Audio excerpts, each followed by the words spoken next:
Chanel. Get a bad home, I'm giving her hell. Truth or dare, don't kiss and tell. Bitch, I go nuts like Chip and Dale. Sorry to death on a tall bar. She wanna talk my head out, she a lie, y'all. I thought you ain't no shotgun, ride shotgun with a shotgun and a hot car. Little bitch gon' cut on YouTube. Hey, bitch, she thick like Nunu, baby. I do shit like Mewtwo. You cool until you go cuckoo. Yeah, hey. How is everyone doing? It's your Uncle EJ, always your mother's brother and your grandmother's good-looking son and your grandmother's good-looking son. I'm gonna let y'all know, in order for y'all to hear what we're saying behind the scenes, I have to press the go live button. That did not occur. So this is the second time, and it's all my fault. I'm just gonna let you know I'm gonna own that. But anyway, how y'all doing again? God, I am in tears right now. My ass did a whole thing, and then all of a sudden I looked Damn, up. sick. I might have had my first senior moment, bro. I said, is the button red or is it I feel like Michael Jordan when his hair started receding. You know what I'm talking about? Like he had to go all the way bald after that, dog. So they could never bring it back. See? Hilarious, bro. That was fucking hilarious. Oh wow. All right, so as I was saying, let's get right into it. What it do, Vic? What it do, Rain? Always faithful, always faithful. Y'all make sure y'all share the broadcast for wherever you're streaming at right now. So let me get back to it. Y'all know I'm on my, there goes Savage. I got him. As I was saying. Now, see, I'm glad Savage is here because we have not did an introduction yet. EJ, as I was talking, forgot to press live. And so we were talking and I look up and it's still blue. You right on time, bro. You right on time. That's all right. It's Blue Room Weekend. My internet went down. I had to reboot. For the men, we're gonna have this show probably next week because I don't think we're talking about that today. But look, y'all know I'm on my R&B Blue Room Zen where I listen to all my R&B. So I was saying to the fellas, and fellas, y'all gotta, for real, I need to know. A motherfucker, but Kelly Price, I can't even remember the song. It's because, you know, they got so many renditions of it. Ronald Isley, R. Kelly, whatever. The shit was funny as hell as I'm listening to the song because I'm like, okay, Kelly Price, same song as usual. And then this one little tidbit just hit me at the end. She just, you know, I don't want her. She give a little spill or whatever. Then she tell the nigga, fuck all that, nigga. She was the leaf in your life, but I was the root to your tree. That touched me differently. And I felt differently about it. Like if a bitch told you, my nigga, fuck all that, fuck you. She's the leaf in your life, nigga. I was the root to your tree. How you gonna feel about that? I felt kind of low for all the men in the world, even though he was wrong. Like, damn. Did she write it or did R. Kelly write it? R. Kelly on it. R. Kelly wrote it. R. Kelly's the greatest R&B singer. Took that credit, just snatched that credit right away. We're not even gonna. That was I like that sick. He just sang on the end and talk on the end of the song because those could have been her lyrics. That was what she was feeling at the time. I really believe because Kelly was going through some things. So she was my best friend, my best.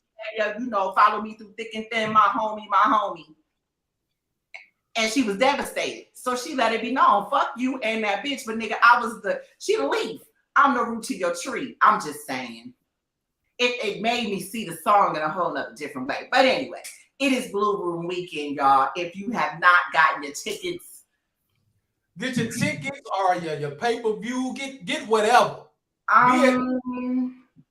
Pay-per-view unless you are in line right now. Yeah, the tickets. Yes, sorry, no, that's not gonna happen. I apologize, but yeah, they're gone. They're gone. I mean, you might know somebody that knows somebody that knows somebody. That's all I'm saying. I don't know you niggas. And they got plenty of streams to sell. We're not gonna run out. I'm not gonna run out of streams. Oh, nah.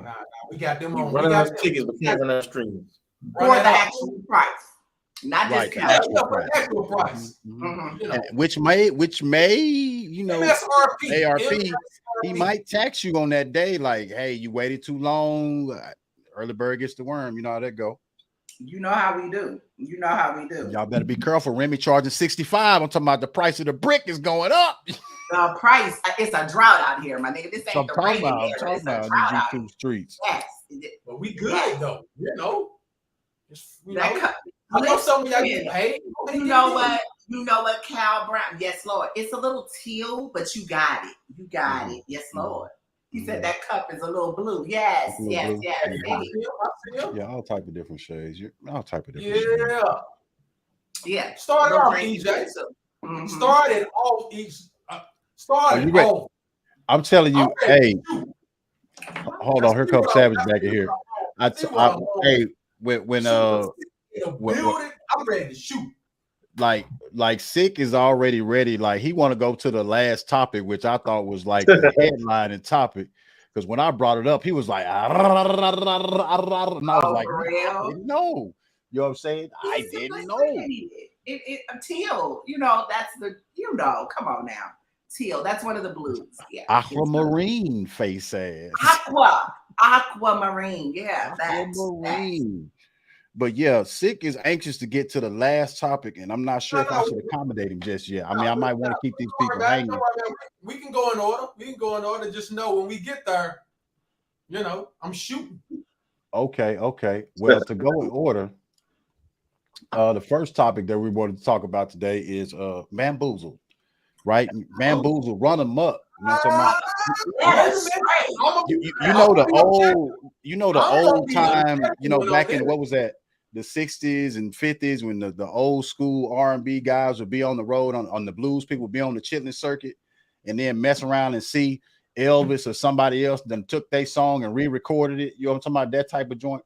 Well, they kind of still doing that. You know what I'm talking about? They still kind of, you know what I'm talking about, dipping in the black pot. You know what I'm talking about? Like, ooh, what all that seasoning y'all got in there? You know what I'm talking about? And they keep on dipping in Marvin Gaye's pot. You know what I'm talking about? Like, why they keep acting like we don't know what the hell Marvin Gaye sounds like, bro? Like, first of all, the way his estate be hitting drummers in the head, I don't know why you wouldn't even want to sample Marvin Gaye. Certain people you don't sample. You don't sample Marvin. You don't sample James.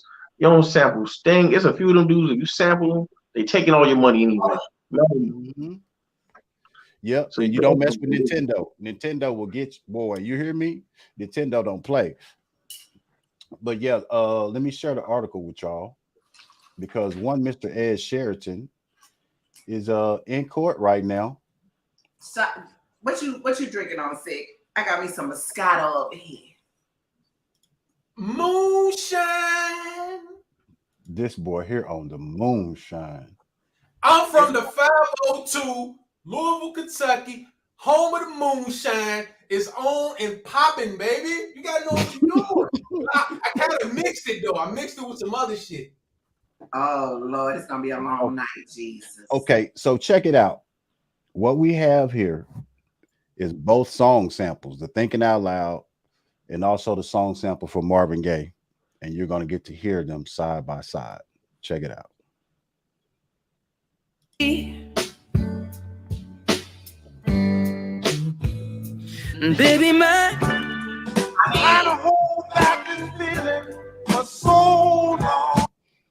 Come on now. Talk to me. Talk to me. That's the most known Marvin Gaye song ever. Right. Wait, so you played the sample and then that was the whole sample with the Let's Get It On? They're stacked on top of each other. The top in the blue is Ed Sheridan. The bottom is Marvin Gaye. Nah. What you got to say, Wing? The verdict came out early. He was found not liable. Oh, wow. Wing? Man, did y'all just hear that though, dog? Wing Truth. No, wait a minute. Wing Truth. What is your, you know what I'm saying, your feedback from that? Wow, I sip on this moonshine. Okay, so you mean to tell me, so he got no permissions. That made me sweat a little bit. He got no permissions whatsoever to sample the instrumental of this song along with the chorus of this song. He just toppled it with it, and they found him not liable. Is what? Well, as we're just now finding out, that's what happened, right? That's what we. Well, you know, OJ. They said OJ killed that girl, but he's found not guilty. It's some shit you just can't explain. Bro, hold on. I'm gonna put up the article. I will put up the article from the courtroom, but I just want to play that one part again, because if you ever heard anything that sounds that close, hold up. Heart could still fall less. Heart at 23. And if you, that's Marvin Gaye. I got you, baby. That is Marvin Gaye. Man, first of all, I'm not gonna say. My fault. Go ahead, Mikey. Man, Ed Sheeran got like the whole record label behind him. That nigga got white people, the execs, a little bit of Caucasian Jesus. He got them all on his side. That nigga can't lose. That's crazy. And let's see what what you think, Sid? Go ahead. I kind of knew it was gonna happen. I kind of knew it was gonna happen because I kind of agree with what Savage said. He got the whole Ed Sheeran has a big following, plus overseas and more. This was easy. But bro, overseas they love rhythm, blues, R&B. No, that's not what I mean though. I mean, his bro. I kind of knew it was gonna come out that way. It's like this. You gotta think about this. Who's relevant today? Ed's relevant today. They're not going to destroy a relevant artist for a nigga that died 40 years ago. They did for Robin Thicke. Robin Thicke had to pay, bro. Yeah, Robin Thicke had to pay, but Robin Thicke ain't that big of an artist. Robin Thicke was barely throwing gold. Wait, bro. No. At the time that what's the name of it? We Got to Get It Together, whatever the name of that song is, that was big bread that they had to end up paying after court, bro. Yeah, it's big bread they had to pay out, but he wasn't a big enough artist that they wanted to shield him. It's like this. You have Robin Thicke. He had some moderate success, but you can cut your losses with him. Ed Sheeran, like that's a whole other level. That's like Taylor Swift type motherfucker, man. You gotta protect them type of people. You gotta protect them. That's crazy. That makes sense. Yeah. I'm gonna show y'all the article. Let me show. Damn, that nigga. Wow, Gunna said he got the complexion for the connection. Listen, hey, I always used to say Mars. Let's see here. Rain, talk your shit. So British pop star Ed Sheeran is not liable in copyright infringement lawsuit that accused him of taking parts of the melody of Marvin Gaye's soul classic "Let's Get It On" in his own hit "Thinking Out Loud." A jury decided Thursday. The jury reached a unanimous verdict. A requirement in the case after just under 3 hours of deliberations. Jury said that Sheeran independently created the song, trumping every other decision they had to make in determining whether he had violated copyrights. Wow. That's crazy. Listen, they was not gonna let that boy career get flushed down the toilet for that shit, man. My nigga Ray Charles could have seen that shit. The fuck? That's crazy. That's insane. Unanimous verdict. The whole camp in there was like, nah. For those down in North Atlanta, that means everybody. He like, don't be talking to me because I was in the comments the other day and you didn't even speak to me. And you never know what might happen because I am talking to her. What? Yeah, she's talking to Danny. Look at all y'all smiling when y'all say Danny name. Look at y'all. Look at y'all. She smiled when she said Danny name too. Keep me from it. Oh man. Y'all stupid as hell. I can't believe it. Celia. What's up? Speaking of keeping me from it. That's what we doing. Right. Rain said, right, Rain. Hell yeah. Rain said Ray Charles and Stevie Wonder. Nigga. For real. They could have seen that shit coming. Hell yeah. First of all, I never trusted Stevie Wonder. I'm gonna keep it real. I don't trust Stevie Wonder. I never trusted him. You can't trust a nigga with braids that can't see. Any shit like that. That's right. I'm sorry, Stevie Wonder. I didn't know you was gonna go. I'm sorry, Rhythm in the Sky. I'm sorry, Musicarium. I'm sorry. I'm sorry. Listen, right, little Stevie's up here just hitting anything. Cows, mules. Look, right, you can put a goat in front of that nigga. He think it's some sweet tiny. You never know what these niggas was knocking down. Ray Charles had. Ray Charles was there feeling bitches' wrist. Listen, right? I know a lot of listen, right? Look, Hey, Ray Charles had about 10 kids. Listen, right? I seen shit, right? Where you see the waffle body bitches, like after they get the after they get a little gut surgery and they lose all that weight, so they get real skinny, all the skin be flabby. You feel her wrist, she gonna have a skinny wrist. Then you lift up all that flab when they take the waist trainers off. You know they love to wear that shapewear, right? The shapewear is the biggest con to man. And can you have him elaborate on waffle shape, bitch? Can you elaborate again, sir? Listen, right? When they take that shapewear off, right, it has all them indents on their body. So they had that waffle shape. Bitches look like it just came fresh off the skillet. Pour them holes out, and next thing you know, body looking nasty, man. You know what? All I heard was a nigga with braids you can't trust is blind. That's all I heard. I didn't hear shit else after that. I just knew when he started with listen here, little Stevie. Look, right, this what I be asking, right? Oh my God! Don't you put that comment up? Don't you put that comment up, EJ? Don't you? Listen, right? Wow. I still not. We recognize what you're saying though, but yeah, that's just gonna have to rock in the chat. Y'all do what y'all will with that. Lil P, I'm not touching that shit at all. Time out. You better stop it. Listen, right? The reason why I like Blade. Wait a minute, is Blade Brown your cousin? Right. Nah. Okay. What'd you say, Savage? Listen, right? You can't trust Steve, right? Good look, right? When they do his head, they hold the mirror up and he say, "Bitch, I look good." How does he know? He feel his face. How did we get her? I don't know, bro. I wonder, like, I don't know. We went from Ed Sheeran to Stevie Wonder because Stevie Wonder could have seen that verdict should have went the other way. Like he should at least got a percentage of the song. I think. Come on, man. It was at least some influence. His estate should have. Definitely going to hell for that. Look, right, but hold up, man. Fuck Marvin Gaye estate. Look, right? Listen to this. You want to pay a bunch of motherfuckers that look, right? Marvin Gaye got shot by his own daddy. You want to pay these niggas? Like a nigga daddy here with the blue blouse. Look, right? You see Minister Society when Kane gets shot at the end, right? He like, boom, get over. So Marvin, his dad shot him. He's like, damn, this nigga really took me out. It like flash right in front of his eyes. With a Marvin Gaye reenactment 35 years after nigga. He like, what's wrong? He said, damn. He said, Marvin, do you care if you live or die? He said, I do. I guess it's too late. You know how this right now. Yo, what you drinking, Mike? What you drinking? Oh my God. Listen. Oh my God. Pull me up, dog. Pull me up, dog.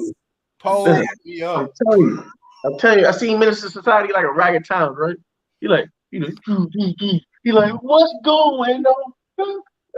Yeah, that's what he said when the nigga shot me. Like, what's going on? The next thing you know, nigga dead. So mad at you. Wait a minute though. Why my favorite line of the movie is when after his daddy get through shooting that nigga, all that nigga be is like, curve. That nigga said he got 4 braids. Problem. Yo. Curve. All right, EJ. What's the next shit, bro? Like, yo, I don't even know where. Like the niggas, I don't even know. I don't know what to say. Like, I don't even know what to say after that. Man. Then the Sage the space. I mean, we be in spaces so much. I can't even Sage the podcast, please. Man, I been on the river. Do something, shit. Right. I can't do the spaces, man. We good, man. You get in spaces in this left quarter panel. We good over here. I don't fuck with spaces. I heard it make your sperm count go down. I said I can't do it. Let me show. All that radiation from the cell phones. Whoa. Like, nah, you can't do that shit, man. Next thing you know, these niggas be impotent. All right, here we go. Don't do it. Don't do it. This nigga Adidas is facing a class action. OP, you got to be stopped. Give me your fucking phone. This nigga said, Lil Wayne. I'm not doing this shit with Oh, you. yo, he got me, bro. I'm not doing Yo. That is a topic. I'm not. Lil Wayne said he ain't eating fast food in 20 years. Yeah, I saw that. The way he make his chef pull up, man, he make the bus pull over. He is definitely looking like Benjamin Button right now. I mean, no, in reverse. Who is? Lil Wayne. Lil Wayne ugly as fuck, man. Lil Wayne?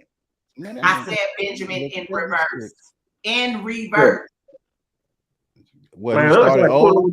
So now he looks 72. How old y'all think he look? Who, Wayne? Like 56. Yeah, seriously, how old y'all think Wayne look right now? The nigga looks 60 years old. Come on, Wayne, 60? About 65. I mean, It was an old man at the corner store that looked like that man that was trying to holler at me. Yes, that man looked about 65. Yes, he does. Hey, Lil Wayne gonna end up aging like Ozzy Osbourne and shit from all them drugs by the time his ass get 50 or 60. Wow. Yes, So this is right. The truth is that Sharon look better than he do. What the fuck? okay, you gotta give Lil Wayne a pass. This dude's been traumatized. He shot himself. So the thing is right there, right? This nigga tried to auto-correct himself and failed. Then the ballad gets signed to a record label as a young artist, and a man kisses him in the mouth and calls him his daddy. I That know was he your head. Hold on, he the one that leaned over and kissed that nigga. Yo. Oh shit! Listen, right? Polo said that boy look like a young old man. Listen, right? Have you ever tried to autocorrect yourself and you still fail? That shit is what we doing, sir? Get that water. He hit Control Alt Delete.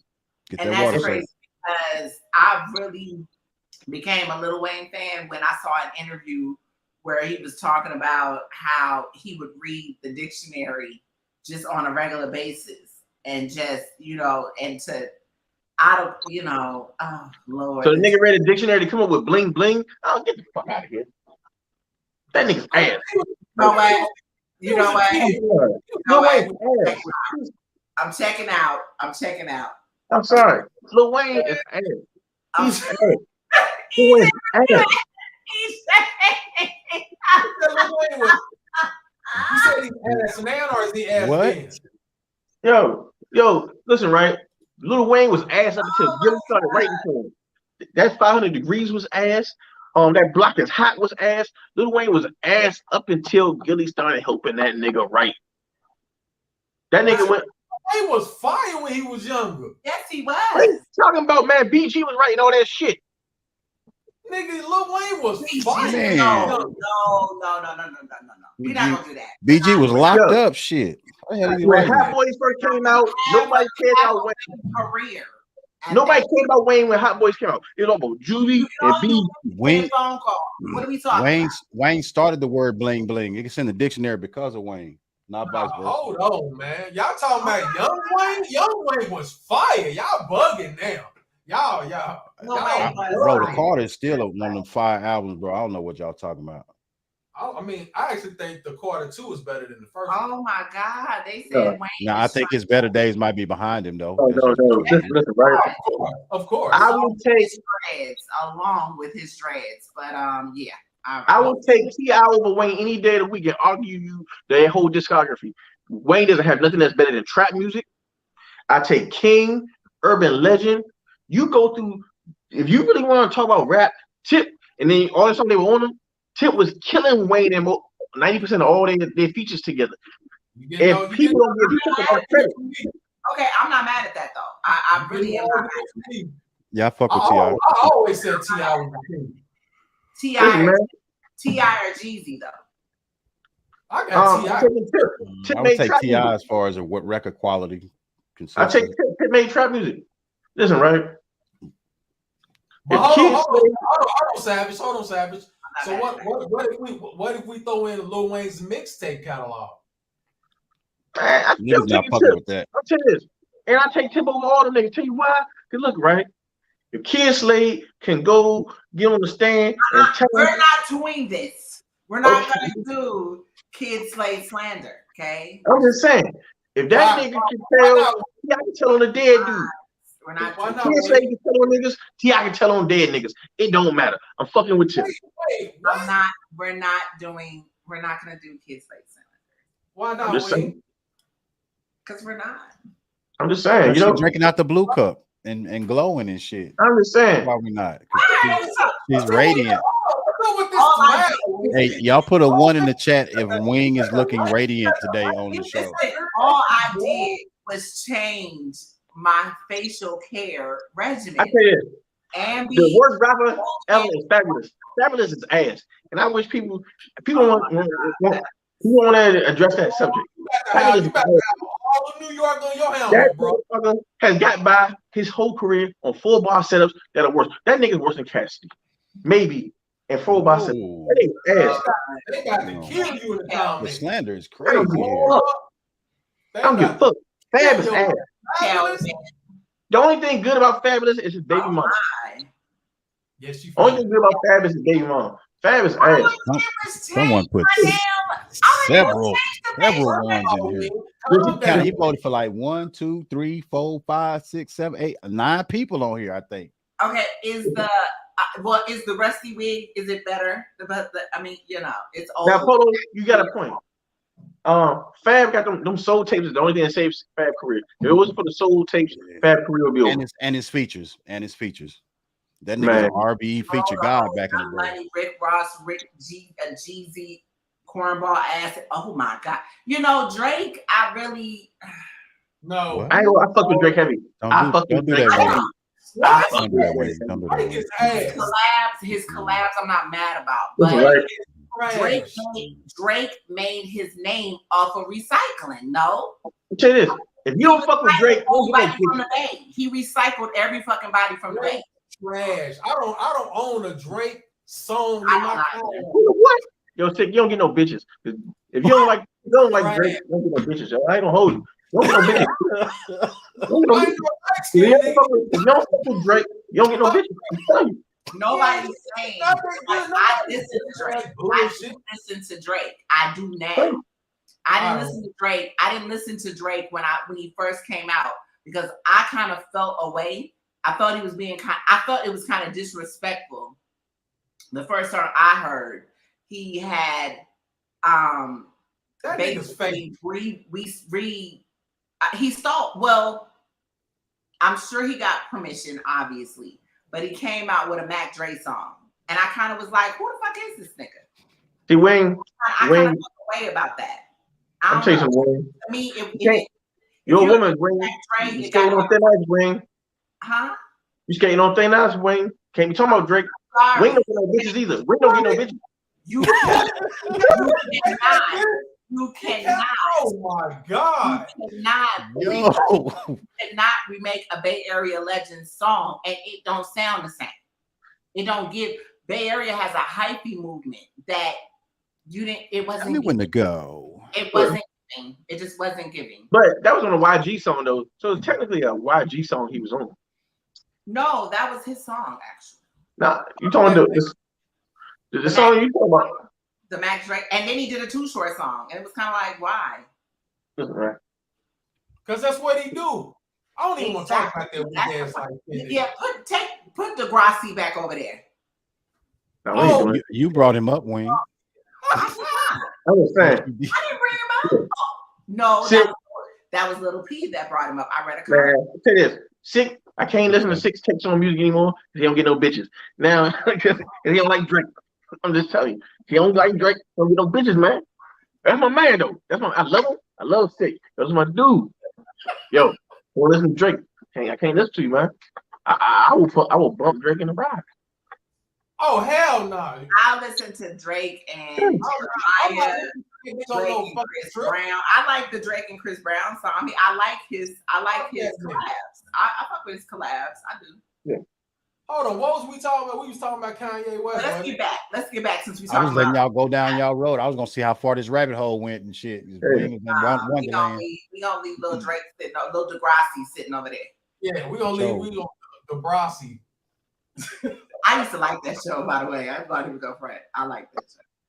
So we all know about the Adidas cutting ties with Kanye after the anti-Semitic remarks that he made or what have you.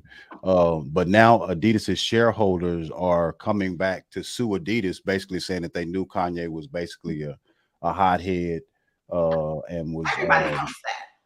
well, that's what the shareholders are like. But the reason why I labeled this black wealth is because Adidas is basically in the red since they've severed ties with Kanye. And listen, they took a hit, like $1 What's it billion, $1 billion.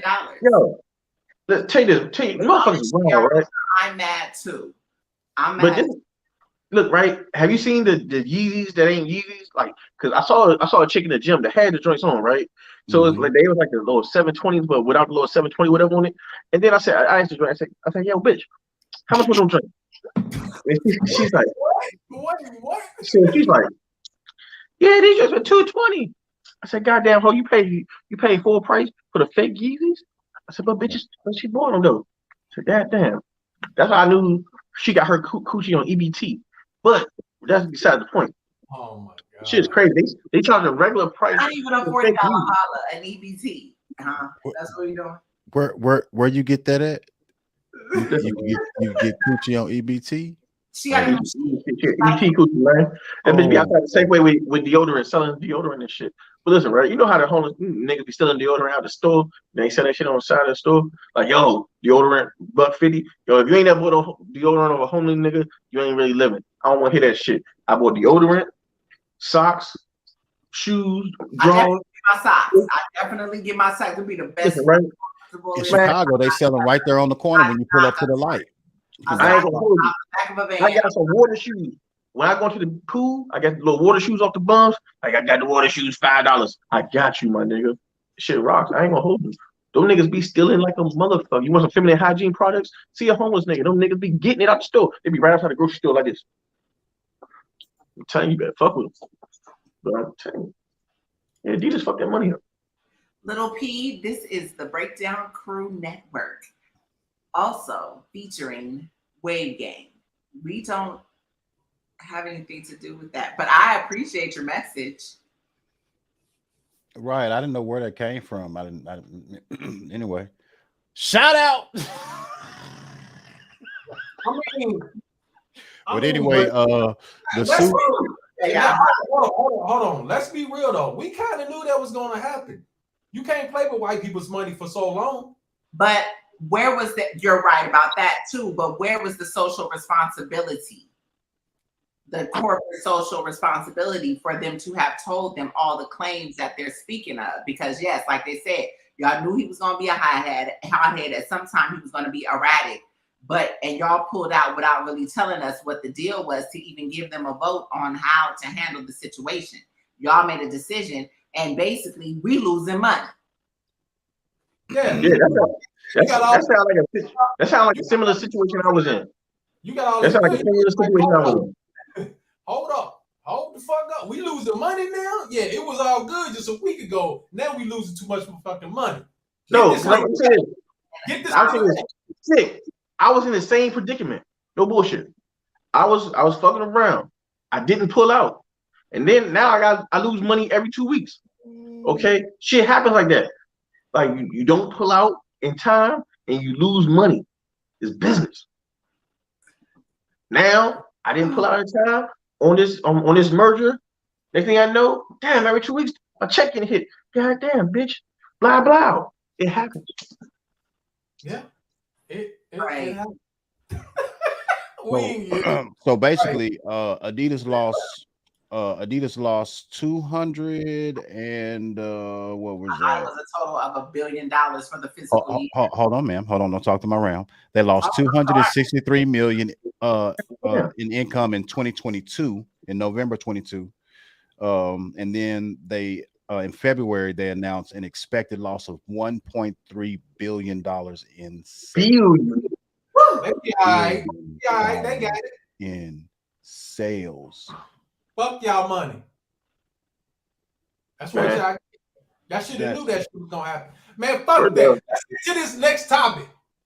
But the reason why I put black wealth up there because it can't be overlooked that Kanye West is about to be the reason why a multi-billion-dollar company fails because they're no longer carrying a black man's product.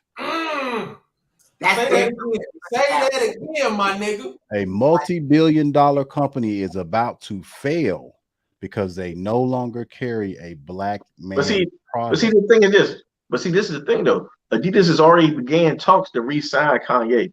So all that, see, that's why I don't believe in like all these stands that companies take when motherfuckers say some shit and then they apologize and you fake cancel them.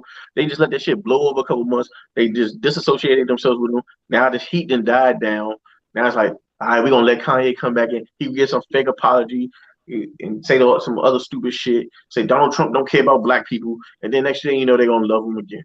Or he'll drop an album. You know, because niggas love to listen to Kanye drop them whack ass albums he dropped now. He ain't dropped a good album in over 10 years, and y'all niggas still be on that nigga nuts. Good morning. Good morning. The last good Kanye album was my Dark Twisted Fantasy. And that joint, when did my Dark Twisted Fantasy drop? Motherfucker Bob, yo, fuck with Savage. That was my shit. That was my shit. Turn that shit up, Wing. My Dark Twisted Fantasy dropped in like 2012, 2013. You gonna fuck around and get banned. I mean, we just saw some copyright infringement shit. We black, nigga. We right. Facts. Can't say that shit. Hell no. Damn. And you know what? That's a topic for another day. But y'all realize that a lot of artists have been selling their masters. Man, my great granddaddy sold his masters like 400 years ago. Now that nigga's Shut up, Savage. Shut up. That's y'all man. I don't know what he's drinking today. Lord Jesus. All right. This last topic. You ready, Sick? Oh Lord. You ready, Sick? I'm just gonna read the post first. You know what I'm saying? Lord. Do I need to pray? No, read the post first.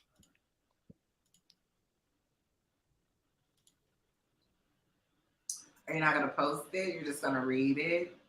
Oh, I'm gonna post it. You know what I'm saying? I'm just let's see here. Social media reacts to Brian Mcknight not acknowledging the biological children he had before his current mess. I have a theory on this, and this is some real shit. And I've been preaching this theory for a while. No. Yeah. Where is No Savage. We're not doing it. Not today. Listen, right?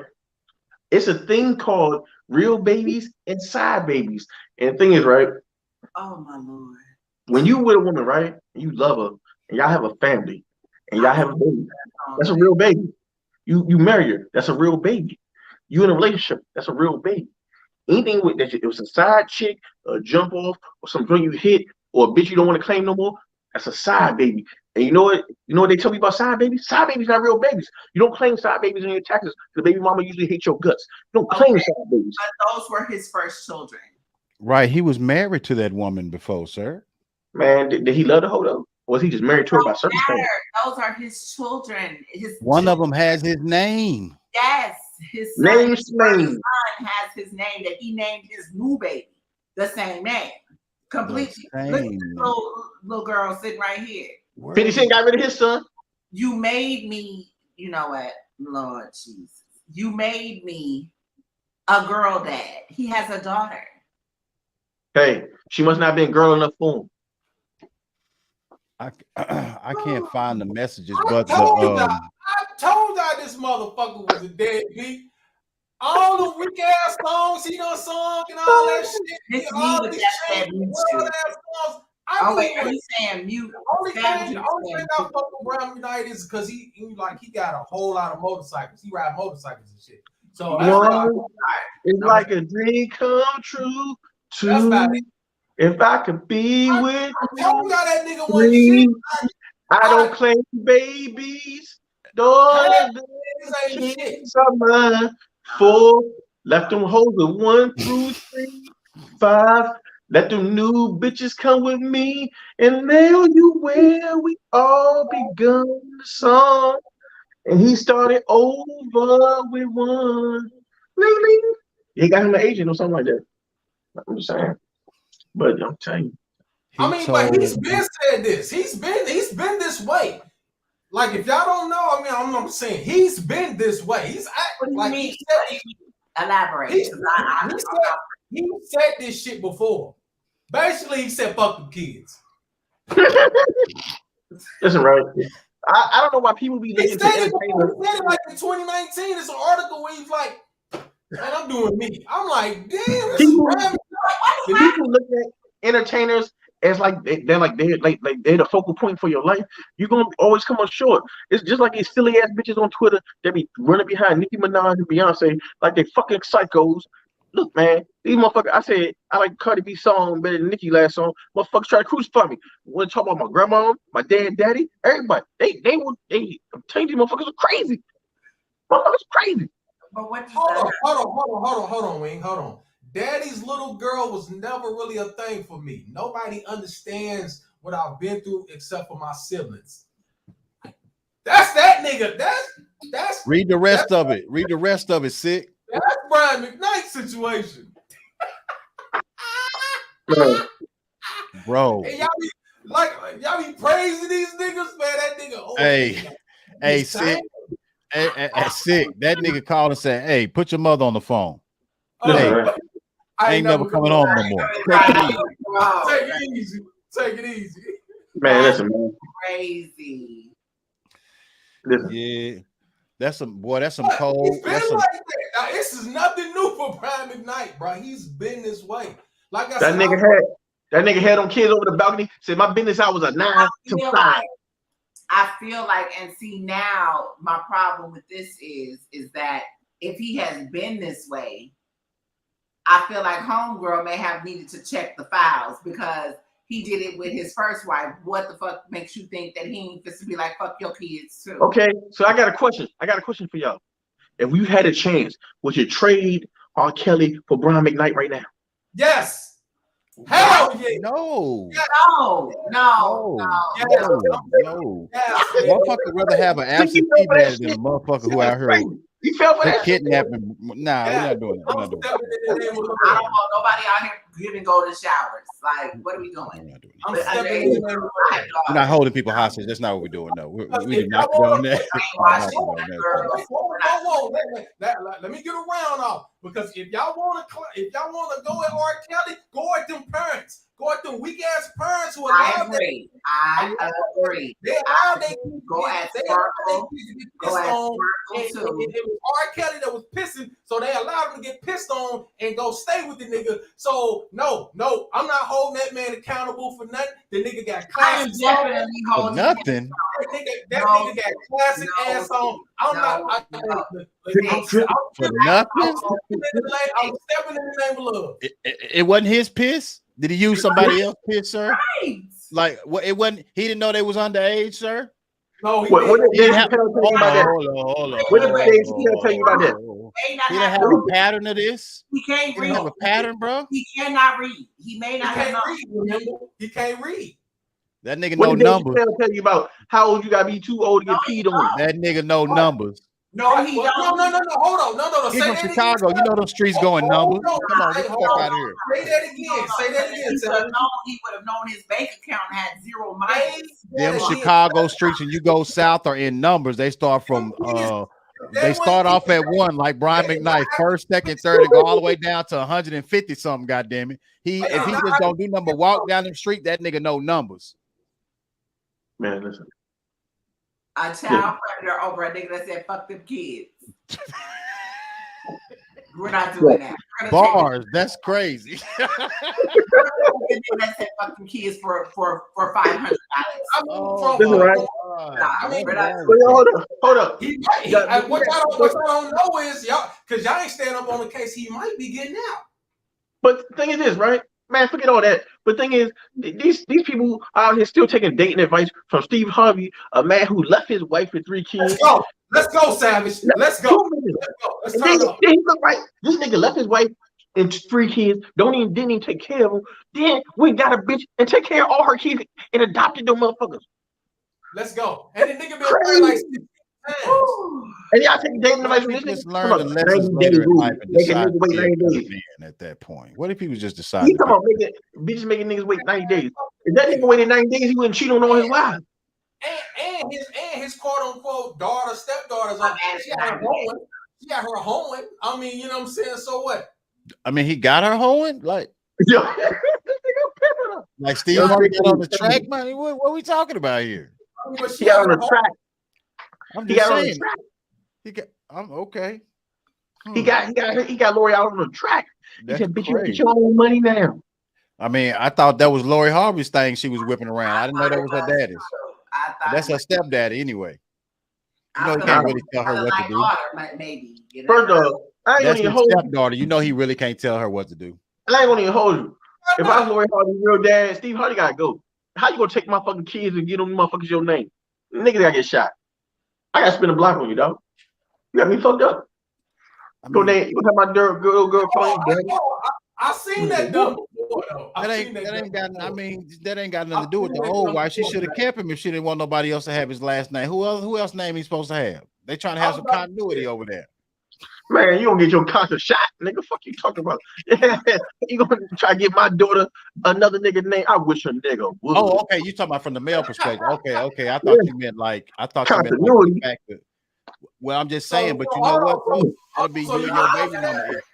No, excuse me, No, I'm never. Hold on. Would you go for that wing? What? I mean, would you? When you get married at the end of the year, are you gonna let somebody give Delaney their last name? No. Delaney has no. First off, Delaney has my last name, which is my father's last name. No, that is gonna stay. Samia wants to change her last name, even though her father passed away. But she's always wanted to be, no, we keeping our lineage. And anytime I've ever been married, I kept my lineage. So we don't play those games. Are you gonna hyphen your name? Hold on, Wing. You told me you got married and you ain't changed your name? Are you gonna hyphen your name, Wing, or are you gonna change your last name? I Hey, Savage was like, hold up. Ain't no way. I ain't gonna hold you. Just like my mother. No way. I'm waving a bitch and she don't got my last name. If I wasn't, I will take the last name, but I'm hyphenating. Man, no, hyphenating is bullshit. That's a scam. Look, right? Hyphenating is a scam. Tell you why? Because if you hyphenate your last name, you technically don't have to sign the hyphenated part on any legal document. You can sign with your regular name. No, you're not playing with my name like that. No, I'm sorry. Mm-hmm. No, I'm playing with that, man. I'm telling you, bitch don't want to take my name. She ain't getting no ring. She ain't getting no keys. She ain't getting no house. She going south. But that's the thing. When you're dealing with somebody like me, I'm gonna keep my own. So you do you. Look, man. Oh hell no! I never. It would never happen. Never. It never land. They call me motherfucking Peter Pan. I wish a bitch would. No. No. Hey, let me ask this. Let me play devil's advocate here. No. Let me ask it on a serious note. So you mean to tell me a woman that in my case, I have my father's last name. My mother and father were married, and even if they weren't, the child usually gets the father's last name. You mean to tell me your daughter is wrong for wanting to keep your lineage alive if you don't have sons? No, I'm saying this is straight up because I'm old school with certain things. My daughter get married, she becomes one with that man. They need to have the same name. If she's serious about being with that man forever, she needs to carry his name and his name only. My name no longer is there. If that's either I have a son or you understand that, but that to me, that takes away your identity. I'm a daddy's girl. You cannot take away my lineage. That's right. You know what I mean? Like my daughter will be 17 next Friday. That comes into life that takes over whatever. But my father has always been my father. You understand? Wait, I got a daughter. My daughter will be 17 next Friday, right? And if my daughter go marry a nigga when she turned 18 next year, Old as and hell. guess what? And she had to change her name to that nigga's name. Guess what? I still busted that nut 18 years ago. That's still mine. I don't need the name. I know that's mine. Well, in my case, it's a little different because again, my parents are gone. So, and my brother. So I'm the only one. So for me, it's a little different. I keep that lineage. My nephew, myself, his children, my children. We keep that lineage alive. You see what I'm saying? But you let your suitors know, like, this is what it is. Like, whenever old boy gets ready to put you, look at her. I'm finna hyphen this thing, bro. I'm finna hyphen this thing, or you might well get on up. See, women took that big shit. She talking about hyphy this and hyphenating this. Nah, it ain't no hyphy. Tell me when to go. Tell me when to go. Got me fucked When up. to go? Yeah, when to go. I'm gonna tell you when to go. No. It's seriously for me. It's symbolic because again, my father is gone. So to keep our lineage, like my brother, you know what I mean? I probably would look at it a little differently if my brother was still alive, but it's just me. So I have to carry that. You know what I mean? I feel like my nephew, I don't know if he'll ever get married, but he's the only one. And then his sons. You know what I mean? My father was, my grandmother had 13 children. They were all Tuckers. My father is the only one with our last name. His father is gone.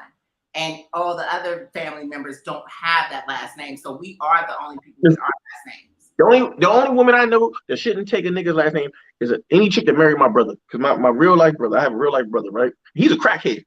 And the bitch is stupid enough to have a baby by that nigga or get married to him, and they with that crackhead ass nigga. And you take my family last name. And you just talked about your crackhead brother. No, that nigga, that's a whole dope fiend. This motherfucker stole DVDs from me. Listen, right? I remember.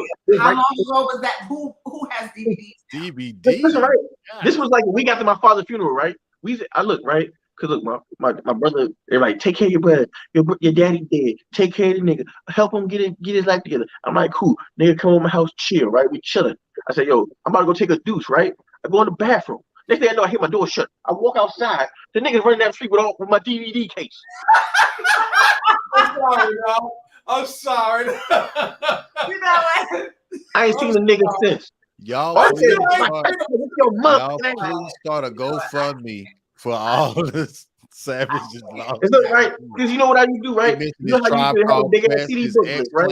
His Public Enemy, his Listen, Lights. He's missing all that shit. Listen, right? You know how you had a big CD booklets where you had like 200 CDs? That's where I had all my DVDs. I put all my DVDs in. You know how to do.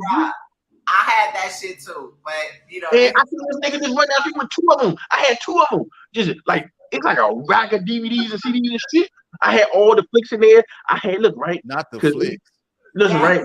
I used to write, it used to be this joint called Via Paxton that was in Score magazine. I don't know if you read it back in the day, but I was a fan of her. Yo, I was like, yo, that was my good, yo, ski, right? So, look, it had all my videos and all my shit sitting there, man. So this motherfucker right down the street, right? I said, I'm not catching you dead to me, motherfucker. Look, right, this dude live in Minnesota Avenue. I don't know if you're familiar with DC area. Look, right, I drove around his block looking for him. I said, yo, you see crackhead Jacob? I said, because when I catch him, it's on sight. I called my cousin. Crackhead Jacob. I called my cousin. I was like, yo, y'all seen Jacob? Let me know if he pop up anywhere. I'm popping up for my DVDs. I said, I'm popping up on my DVDs. I said, because I'm beating the brakes off this nigga, yo. First of all, me and my brother ain't really get along anyway, because I had knocked his tooth out when we was young. We used to like squabble and shit. But his mom didn't really fuck with me. I didn't fuck with her either. You know why? Because that whore is the reason why my parents broke up. Look, right? It's her fault. We have a lot of issues. That's right. This raggedy bitch did. This raggedy bitch had the nerve. This bitch had the nerve. This bitch had the nerve to get pregnant, right? She had the nerve. Look, right? I'm getting reached. My mom and my dad were married. I ain't no bastard, motherfuckers. So listen, right? My sister's birthday is December 28th. My brother's birthday is January 4th. My sister was born in 83. My brother was born in 84. You do the math, right? So she was kind of close. Look, right? Man, she should have got the abortion, right? So my mom was all mad. She's like, dang, you had a baby on me. You ain't tell me. My dad said, baby don't count till they get here. Facts. So, you know, shit happens. She had her. But oh shit. Oh Lord. This crackhead nigga stole my DVDs, man. That shit was crazy. Crackhead So nigga you stole my didn't get the DVDs back? I ain't seen that nigga. I ain't seen that nigga. Look, right. My dad died almost 17 years ago. I ain't seen that nigga in almost 17 years. And I told this nigga to this day, because I don't let shit slide. I'm telling you, I am that nigga that hold a grudge. These niggas jumped me in the 8th grade. I was on Facebook in a group said, nigga, when I see you, it's on site. That's the type of nigga I am. Okay? I don't let shit go. So I said, yo, if I see that nigga tomorrow, I said, look, right? I ain't gonna hold you. When my grandmother died, I said, ooh, he might be at the funeral. I'm gonna fuck him up. I was thinking about it. I had it all in my mind. Nigga, I would. Man, Ray, where you at, bro? You went to go see John Wick 4. What you went to go see, Ray? Wait, EJ. You gonna fight this nigga at the funeral? Yes, I would have fought that nigga at my grandmother's funeral for them DVDs. Because it's the principle. Because I'm telling you this, my daddy always told me this: if a nigga steal from you, it's because he think you're a bitch. Because a nigga ain't gonna steal from you if he think you're man. So he disrespect my manhood. So I got beat the shit out of him. I'm gonna beat the crap down his leg. So I'm telling you this, ain't no way you gonna steal from me. And you ain't seen him for 17 years. Listen, man, this motherfucker went into WITSEC. He went into witness protection. He went to Tariq and with Tariq mom and them motherfuckers. Yo, I'm telling you. When I catch the nigga, it's on. Look, I be praying for family reunions that he shows up. He come in there sober. Like, I done got my life together, bro. Shut up, nigga. Boom. I gotta take that out his ass. Cause look, 400 DVDs with my flicks. I need my shit back. Now he give me some cash. We might be able to have a discussion. It's 17 years, bro. I don't give a fuck. I just tell you these niggas jumped me in 8th grade. I still want revenge. Deshaun Johnson. When I see you, it's on site, nigga. Have some deeply rooted issues, right? Yo. I don't let shit go. If it's beef, what if he still got the CDs? What if he still got the CDs, man? If he returns them in pristine condition, we can shake and I will still smack him. Not in pristine. Pristine. It better not be one scratch on that Marvin Gaye CD. You heard me? Listen, not that digitally remastered Marvin Gaye. I'm telling you, I will forgive him after I smack him. But we got to catch a fade. We got to shoot a fade. There has to be a fade. There has to be a fade. Lord. There has to be a fade. Wow. Did I forgive him? At grandma's funeral. I would have whooped his ass at my grandmother's funeral. I don't give a fuck. Oh my God. Shout out to my nigga Savage Vandross. Okay. Yo, and Rashad, you're gonna be glad you didn't pull up for grandma's funeral. You was gonna get your ass whooped. To a hefty cup. What are we doing here? I was just gonna say, Rashad was lucky he didn't get to grandma's funeral. He was gonna get his ass whooped in his good suit. I said you went from a glass cup to a hefty, a Dixie red cup. What are you doing here? What are you doing? He better hear him drink whatever's in that cup. That shit gonna burn that goddamn solo cup up. Gone. Yeah, I just refilled. It is Blue Room this weekend. Shout out to RBE. It's Blue Room weekend. You say R&BE. Both of y'all got a little sauce in there. He said R&B. Both of them is on. Boy, they on tilt. Did you see how Wing leaned to the side when she held that cup? She was like, it's Blue Room weekend. Whatever. Look, she fried. You can see her whole left shoulder, but can't see her right shoulder. Look at the lean. Yo, how the fuck Wing sweating and she in the AC? How the fuck you sweating inside the house? Shout out to my brother Payne. Payne in the building. What's up, bro? What's up, cousin? Oh, it is going to be something serious this weekend, boy. Oh my God. Shout out Ray. What did do, Ray? Ray said he went to go see Guardians of the Galaxy. That came out today. I gotta take my son to see that shit this weekend. What that's what's up? How was it, sir? Who was a crackhead? The last joint I went to go see with my daughter, that Ant-Man joint, that was trash. Hey. That was super trash with all bad superlatives. Wow. I appreciate y'all for this time. You know what I'm saying? Yeah. Hey, sometimes you gotta let that shit out, man. I just had to tell that nigga, yo, you were able to purge. I'm really happy that you were able to purge. Listen, right? If you ever see my brother Jacob, man, fuck you. That's how I feel. But listen, right? Jacob. Yeah, listen, right? And this is my blood, brother. Change his life and be like a this ain't no play, something. brother. This is blood. And I tell people, that's the type of dude I am. if we got beef, we got beef. That's my blood brother. If I will cut off my blood brother over some DVDs, imagine what I would do to a nigga in real life. What it do, B Maker? What it do? I mean, Maker. I'm a little tipsy. So listen. All right, let me ask y'all something. Because I just looked at my earrings. All right, so what? huh? Did you say let me ask y'all something? Because I just looked at my earrings. Yes, I was gonna. Okay, correlate this for me. Lyrically inclined TV. We're gonna come back to that because I just looked at my earrings and I was gonna ask a question. All right, so I went on this dating app, right? What the? Oh yeah, this is good. This is good. Let's go. This is good. Oh Lord, let me sit up. That is so not my life, but I was doing it just to have like a little experiment, right? Hold on. Before you turn around off, are you gonna say which dating app? No, hell no. I'm like Farmers.com. That'll be one more thing that they'll have to say about me. Yes, I went on a fucking dating app. I don't care, but I'm not gonna tell you which one. Farmers.com. Who you saying? He's on BLK. Farmers.com. Yeah, Farmers.com. You are stupid. Yeah, ain't nobody trying to be no ranch hand. BLK in the building. But anyway, so I went on the app, right? And so the guy, nice looking guy, I will say. He's a contractor. He does like, you know, Virginia is like a military, you know, state. So he does contracting with the military. He works like a 21-day shift or some shit like that. So I go on this date with the dude, right? You got another wife? I mean, a 21-day shift? No. They have like these contracts where you work 21 days. Then 21. I don't know. Yeah, 21 on, 21 off, some shit like that. Anyway, so he's originally from North Carolina or whatever, but he's living here in Virginia. So he wants to go to breakfast. I kind of liked the fact that he was assertive. You know what I mean? It wasn't, what you want or whatever. I told him where I wanted to go because I'm not really from here. It was kind of like, okay, but you know what? That's cool, but not. I'm gonna take you here. I go look at the restaurant. The restaurant is completely more upscale than what I liked. Looked at the prices just in case the nigga was on some Dutch shit.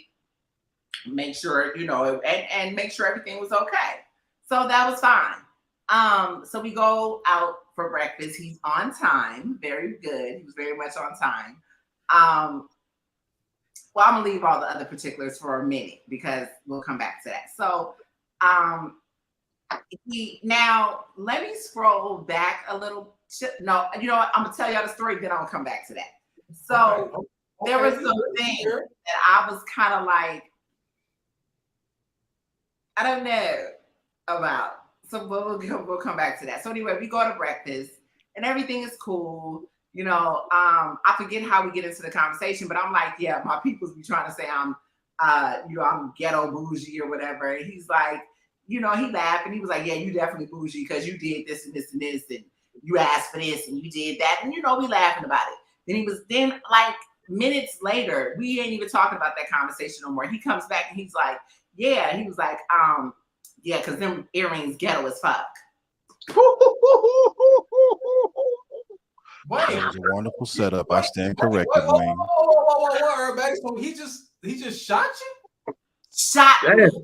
I need the girl extensions in the hair, bamboo earrings, at least 2 pair, Fendi bag in the bag. I had was giving B girls, so I'm like, you know, my bamboos. What are you talking about? With my name in them at that. Now, ultimately, you know what industry I'm in because we talked about that too. So, you know, and the fact that he watches battle rap, he kind of was like, yeah, I watch this, I watch that. He's a groupie? That nigga's a groupie? He's a casual battle rap fan. Like, he don't really know. That nigga's lying. That's cap. Ain't no casual. That nigga's a groupie. He thought he was going to get some wing coochie. Yeah, that doesn't happen. Sorry. Yeah, hold on, Travis. Yeah. So, okay, it kind of made me mad, and date was over by then. So I'm like, I don't really know how to take this. What you mean date was over? We left. Oh, okay, my bad. Yeah, he brought my ass back home, and was he joking about the earrings? he said that he was joking, but You didn't get the joking vibe. It was kind of like, wow, you really just kind of shot me about my earrings, but my nigga, you're sitting here with a man bun and you picked me up in a whole old ass, I don't even know what kind of SUV that was backfiring. On top of that, you were a whole choreographer turned Navy contractor. But you This nigga's a hold on, sick. This nigga's a choreographer, a contractor, a chef, a goddamn. Let me go first. Casual assistant. Hold on, but would you have shot him down if he would have said anything about the earrings? Well, he did say something about the earrings. No, I'm saying, would you have not though said what you said? Okay, so as I was saying, he was cool. Everything was cool. Like he was a really cool guy. Like conversation was cool, but I couldn't get past the choreographer part, and he felt more like, "Hey, girlfriend," than he was a fun boy. So was he a fun boy? I don't know. And I was told to ask him, but who runs around asking a man, do you know what year we in? Hey, my nigga, you a fun boy? Do you know how long it has been since I've dated? I feel you, Wing, but I mean, we in this whole new AI era. Hey, my nigga, you a fun boy? Okay, well, I'm out. Okay, so it's like he's really gonna tell me. I mean, hell, in this era, he probably would have said yeah. Were you watching these mannerisms real close, Wing? I was, and my gaydar was not on. Like, I didn't see that. He's like 6'3", so he was fitting the profile, like tall guy. He was brown skin, well, dark skin. He was dark skin. He kind of looked male, like a Fashion Nova type of model type of dude. I could have seen him doing that, but I also could have seen him being a fullback on a football team. I got so many questions. Go ahead. Well, I just had this one first question. Did the nigga show you? Did the nigga show you any of his choreography that he had done, Wing? Wait, hold on, because he wanted to go. You know, I work weekends. But the fact that he worked 21 days, we couldn't really do that. So actually, after he was supposed to finish the contract, he wanted to go out to a club. So he was like, oh, you know, I bet you can't dance better than me. I was like, well, I haven't been to a club. I can't, motherfucker. I mean, but I'm like, so you're saying like you do all those new dances that they do? He was like, well, you know, as a choreographer, you know, that's just really, that was my passion. So I have to keep up on all the new dances. I don't know if that's a first date kind of conversation. I'm just, I don't know about this one. Like, you feel me? Right. The nigga trying to have a dance off, like what? Right. I mean, he kept asking me because I completely did not answer that question.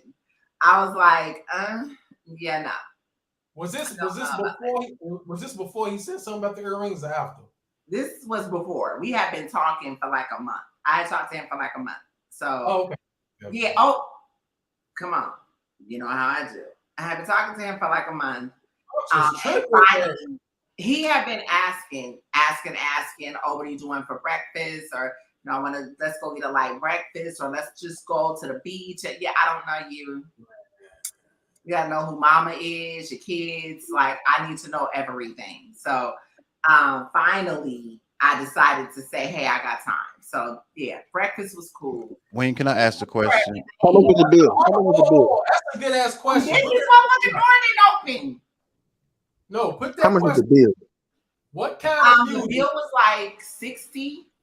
I mean, we ate. Like, I did appreciate it because he was just like, oh, that's all you're getting. I'm like, Well, shit. I mean, I was gonna get this. I'm gonna get my daughter's. I mean, he was kind enough to buy. You know, I was gonna get my daughter this French toast that I wanted to try. So he was like, "Oh, we'll get it for her." Like he was really cool, but he made me mad with that comment. And then with the whole choreography thing, and again, we were having such a good conversation. It was kind of like I almost found myself being like, "Girl,"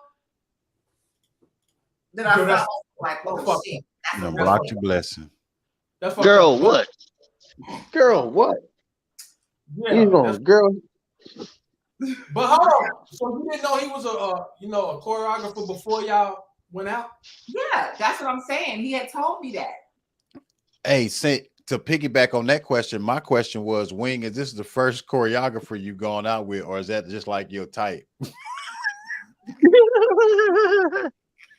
First off, that's the first film. We weren't out. You know what? Lyrically I inclined. don't know what happened at the end of the date. We didn't listen to music because the radio was broken. Get the fuck. I mean, y'all didn't sing or nothing. He said the radio was broken. This nigga picked you up with a broken radio? That's wild. Yo, Wayne, you're a nice lady. I'm telling you, you're a nice lady, because I'm telling you, a whole bunch of one never got all the way in that car ride to the restaurant with that shit going on. You know what? I am not. You can't judge people out there, man. The nigga, you know what I'm saying? Come on, EJ. Well, Nigga could have rolled up in a wheelchair on Wayne, like, yeah, this what we on today. She was like, know what? Okay, we're not. I'm gonna walk beside you, but I got not gonna do that. Sorry, that I draw the line. Okay, we're not gonna do that. We're not gonna do that. What happened at the end of the date? He did call me again, and I just didn't answer. You gotta give us the follow-up. So you got her blocking blessings. So Wing, what if he called the first thing he does is apologize for what happens? Nah, I want Wing. Did he try to get a kiss at the end of the date? Hell no. He got on the car and he went to give a hug, and I did the whole little. You gave him the deacon hug. You gave him the deacon hug. No, I didn't even give it. Why you didn't hug Hit him with the armpit, dog. It was a morning. I mean, come on, man. It was a morning breakfast. Wing damn near gave a nigga a pound sick. Like, I ain't gonna hold you I got out the car. I was like, you know what? It was fun. I really appreciate it. You know what? I'm gonna tell you something real quick. Today, so you know what? I'll call you. You know when got a lot going on, so I'll call you. Call that man before you. I'm gonna tell you this. Your blessings, boy. If a nigga take you on a breakfast date, it's really because he's trying to be cheap. Niggas take you on breakfast dates, they say, "Yo, you bitch, keep eating no steak at breakfast." That's not the case. He works. No, that's not true. He works 24 and 20, whatever that is. 24 on, 24 off. Yeah, but he goes to work at 2. I got off at 9, so the breakfast was kind of the only. He works 7 days a week. He doesn't have days off, so that was really the only time. And then this is a month worth of conversation that he had asked to do different things, but I was curbing him because I really wasn't trying to do. He don't have time off because he be cheating on his wife. Hold on, wow. Actually, his baby mama, who he told me was really, really ghetto, that he has 2 kids by, is actually getting married. So I don't know that the man has a wife, but I definitely know that he has. Hold on. Did he say you remind him of his baby mama? Listen, that's almost the way I felt. Like, was this a I like that type of thing, or was this a like where are you going with this? That you just pinpointed my earrings like that. Did you find him attractive? He was. That's what I'm saying. He was very nice looking. He was the height and everything. You know, he was, but he just, even the clothes, I don't do them skinny jeans. I'm sorry. You too fucking old to be wearing skinny jeans, my nigga. You can't do that. What if they just got the taper at the ankle? What about just the taper? All that. Go get you some straight legs and call it a day. Damn, straight leg wings? Damn. No, we're not doing skinny jeans. Wing date niggas that get fat daddies. Damn, 2006. What date man, nigga? I cannot get with the skinny jean era. I can't.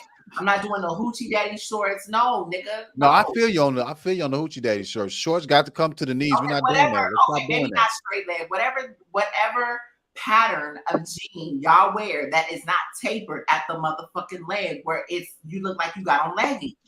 No. I don't need a motherfucking know with the size of my calves. That's not what I meant. I just meant like the young tapers. But anyway, I digress. No, the date was more than that because we ate making moves. No, when I go on dates, no, sir. Well, I don't go on dates like that. When I have, no, you're gonna pay. Sorry, no, we're gonna eat. It was breakfast, and they had different type of French toast and all that. No, I think you took me to a wonderful spot where I saw the whole menu and I knew what I wanted when I came. Wayne, you went on a date with Dancing Gorilla.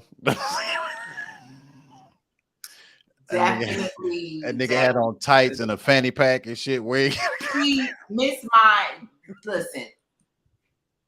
Is it Miss My or Miss Me with that? Miss Me with that. Got you. Sorry on the train. I got it though. I got it. It almost went over heads. No, I definitely went with my intuition. He like the background. He was definitely giving Cisco. He was definitely giving Cisco. Like there were several conversations about dance moves, and no. Oh, that's a damn good question. Wing, have you ever paid for a date? Who? Now she said who? Like I was speaking French. Bonsoir, oui, bonjour. Have you ever paid for a date? I can't hear you. Question. You can't. Oh, my fault. Hold on. My antennas. Yeah, you can hear me. Wing, have you ever paid for a date? Who does that as a woman? Wait a minute, hold on. I'm calling. This is Cap. I mean, call Jesus. I don't give a fuck. So you never, when you and your man have been involved together, paid for a date? All right, so my life, I've been a wife most of it, and even before that, I've never paid for anything. Not that I wouldn't. Not saying that I wouldn't. Just haven't.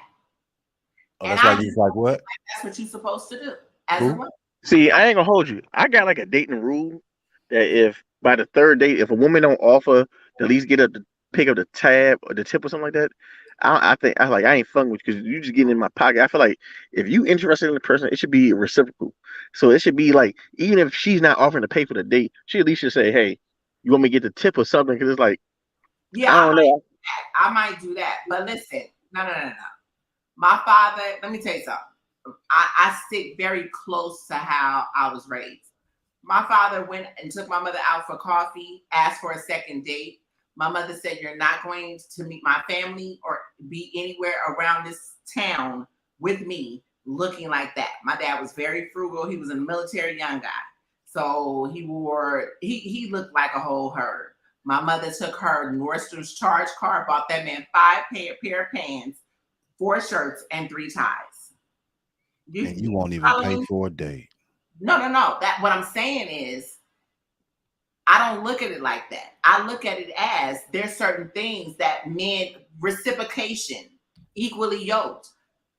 I just feel like you don't know what comes out of that because I look at certain things. There's certain things you ask me on a date. Why the fuck am I paying for a date? Have you ever asked a man out on a date? I would never. So you don't pay for dates then? That's what you're saying. All right, that's what I said. All right, I was just trying to figure out where we were going with this. But no, I would, you know what? Oh, damn, Sick is gone. We had this conversation too. Shout out to my girl Alicia. We had Sick, me, and Alicia had this conversation about it kind of went into that. EJ, you ended up on the conversation. We ended up talking about that and as far as men and women roles or whatever. I'm very traditional, whereas she felt like women are supposed to let men know that they're interested. You're supposed to show something, or you're not show something, but show some type of interest, even if it comes down to you approaching the man. I would fucking never. But you wouldn't blink or wink or look his way or none of that? You don't look the nigga way before wink. Stop that. Stop the cap. What do you mean looked away? I'm looking at you, my nigga. What are you talking Nah, about? don't even do that. I mean, like when you at a little hangout spot or whatever, looked over, saw a dude at the bar, whatever. Pause if necessary. For But you. Wayne, you ain't never sent a nigga a drink or nothing? She went to the high note, dog. She hit the high note. I'm very okay. So I told you as far as me and Derek went, how that shit went or whatever. I don't mind the cat chase the mouse, whatever the saying is. I don't, what is that? Chase the cat. I don't whatever. know what saying you Cat saying. and mouse. I don't mind the cat and mouse game. Okay. I don't mind the cat and mouse. Like that's sexy to me. That's cute. Whatever. So I just to give Savage a story. So years ago, when I was living in San Diego, we're on 32nd Street base. That's where the clubs is. That's really all the clubs I really ever went to was military. We were, that's just our circle, military. So we're at 32nd Street, and I got on when I tell you I got on the cat suit from the gods, like yes. The cat suit of the gods. Oh yes, that motherfucker was low in the back. When I tell you, just Lord, that was in my more athletic days. But anyway, so we go. I never stood in line. We go to the front of the line. This little young nigga is, oh my God, y'all I'ma get shorty. Da, da, da. Yeah, nigga, we don't play them games. I'm not your shorty. I'm not this. I'm not that. But he's younger than me. And anybody, Derek has been on the show, has been on Breakdown Crew before. So he's told that story of me and him before. So, so we're talking about it or whatever. But this situation, I kind of like the way the nigga was kind of, his swag was dope. And the way he kind of was like, all eyes on me. But he called you shorty, right? Okay, keep going. No. We corrected that. We corrected that. But that was enough to get your attention, though. Him calling you shorty. That was, but I didn't turn around. We kept walking, and he had to come to me. Yeah, we don't do the honking of horns. We don't do the baby. We don't do the touching of hands. You better come and get attention another way, and all hands off, because you will get socked in the mouth. Don't touch me. I don't do that. I don't. Anyway, so we're walking. He walks up, and he's like, "Yeah, you're going. I'm gonna see you in the club." I'm just like, "Yeah, you'll see me just like everybody else will." All right, yeah. Go back in the line. So we get in the club, we do our thing or whatever. I go, he basically asked how would a guy know to like that you liked him? I'm getting to that. So I'm gonna get to that. So anyway, we get in the club or whatever, and I see him. Now, when we talk about giving eye contact, if you're in my purview, that's an eye contact. If in the what? If you're in my purview, that's an eye contact. In your who you what? Heard what I said. No, I didn't. Your what view? If you're around. Peripheral? So he was right there. He was right in the purview. Yeah, that's what I said, nigga. So he walks over to me, and he's trying to holler at me. Now, my smart ass, as he's talking, I'm not listening. I'm focusing on this tag on his pants. As you approach from the purview. I am that person. I look from head to toe. I'm looking at fingernails. I'm looking at lips. I'm looking at teeth. I'm looking at all that. I'm looking at all that. So he's talking, blah, blah, blah. Can I get your number? No, you can't get my number, but you can go make sure that you keep that tag safely tucked in your pants. Don't let it come off, because I know you're going to take those back tomorrow. Nice meeting you. And I went back to my table. He comes over with his homeboys. There's no tables. Listen, can y'all bring the ladies whatever they drinking in a bottle? What? Wonderful gesture. Y'all come down and sit. And ever since then, that's been my peoples. Anywho, answer the question, yes, lyrically inclined. I don't play about my respect though. Like it's a way. Listen, I had a daddy. Okay, my daddy did not play that shit at all when it came to how men are supposed to approach, and I'm gonna always be that way. Call me old fashioned, but you know what the wonderful thing about it is? I had put a post up earlier that was on Twitter that was funny as shit because I was talking to one of my peoples about some shit. But anyway, I have to say true to myself. And I lost that. After I lost my parents, I lost a lot of shit, you know, just when you're dealing with grief, you know. But anyway, I had to come back to self. Even though I just explained all that shit to you. Derek is one of my best friends, though. Like, when we was together, we was ride or die. Like, we was a ride or die couple. And he really complimented who I was. So there's I'm very early on in any situation telling you who I am, because I don't want you wasting my time and I don't want to waste your time. I stick to who I am because I know my worth. You're going to get what you give. It's just simple. You're going to get what you give. I don't casual date, and I'm happy being with self. If they ever get to that point, I don't mind being by myself. I don't mind. Like, I don't do that. I can count the people that I've dealt with on my hand in one toe. Because I've been married most of my life.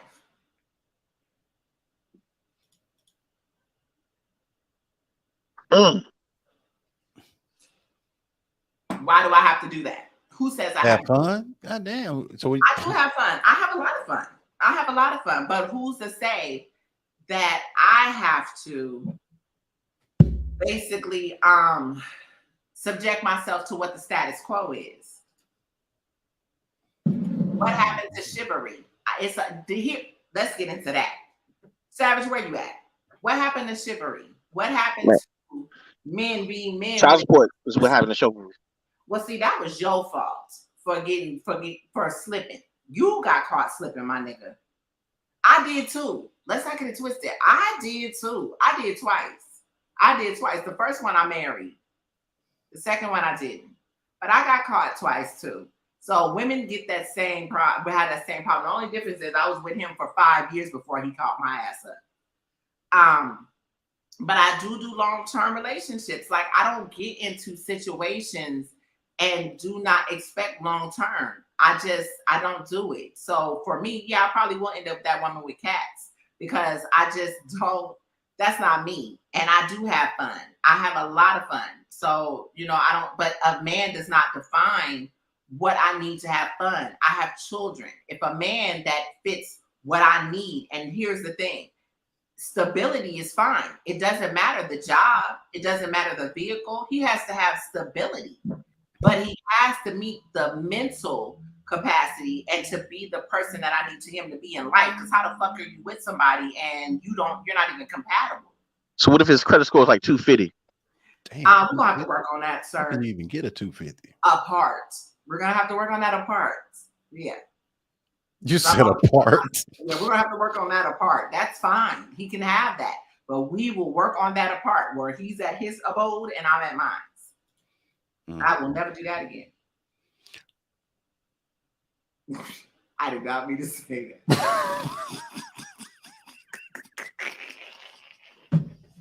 I'm sorry.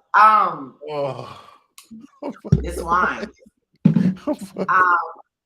She is loosening up right now, right before your very eyes. I am. I mean, I don't mind talking. I mean, everybody seems to want to know what the hell we ain't got going on. So here it is. I'm a very regular person, but I have a lot of standards that aren't bad standards. It's just bad standards for today. And I would never compromise. And I'm going to tell you another reason why I won't compromise. I've done that already, but I have 2 daughters that I'm raising. So I cannot compromise. I will not compromise on how I feel a man is supposed to treat a woman in today's society, because you got so many motherfuckers, these bras running around here talking about I'm independent, I'm this, and I'm all these different things, and they don't know when a nigga is opening a door for you that he's being chivalrous. The fuck is wrong with these dumbass broads? Yeah. Well, I mean, nowadays it comes down to what you want and preference now. You know what I mean? Everybody wants something different. So you gotta actually said 250. Love is transactional. Love is transactional in 2023. It's all about money. Everything's transactional. Definitely about money. You always want to build with the person that you're with. You always want to build, and people do have dreams. It's a difference between somebody who has ambition and somebody who has a dream. A dreamer is just going to keep his head in the clouds. A go-getter is a motherfucker that's going to put together a plan or allow you to help him put together a plan, and he's going to go get that. Just like we plan to be here every Thursday night, continuing. Every Thursday night. We're not gonna always talk battle rap. We're gonna get to know y'all. We're gonna get to know y'all. And let y'all know us. We're gonna learn you something, just a little. Come here every Thursday, and if you see my brother Jacob, shoot that nigga in the head. I got a T-shirt for you. You know what? Lyrically inclined. Listen, not only do they make dating harder, people forgot how to have conversation. This is why I feel the way that I feel. People get caught up in social. It's Corona really, while it was so many people who passed away from that pandemic, it really hurt us as a people, not just Black people in general.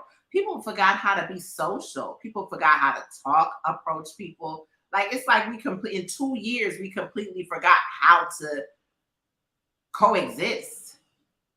Everybody's on the internet, and you can pretty much say whatever it is that you want to say to someone.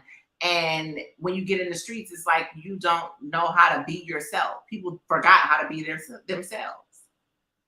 More women need to set the standards and vet. Girl, listen, I am that 90-day girl. 90 days. No, I was just, hey, whatever floats your boat. I'm that Whatever 90. floats your boat. But you know what? The dating thing is different. You know, the older you get, you know what I mean? Like, my fiance now, it was almost like reading each other's resumes. Like, okay, I got this going on. I got this going on. You got this going on. I got this going on. I got this going on. You fuck with it? I fuck with it. All right, let's do this shit. You know what I'm saying? It was like. But EJ, sometimes you just know. Oh, there go Ray. What's up, my good brother? What's good? Making moves said if she fine, I can work with a 250. Tell the truth, shame the devil. And it could be that she got 250 because she dressing that fine ass in Dior every other weekend, and you about to be paying for that. Tell the truth.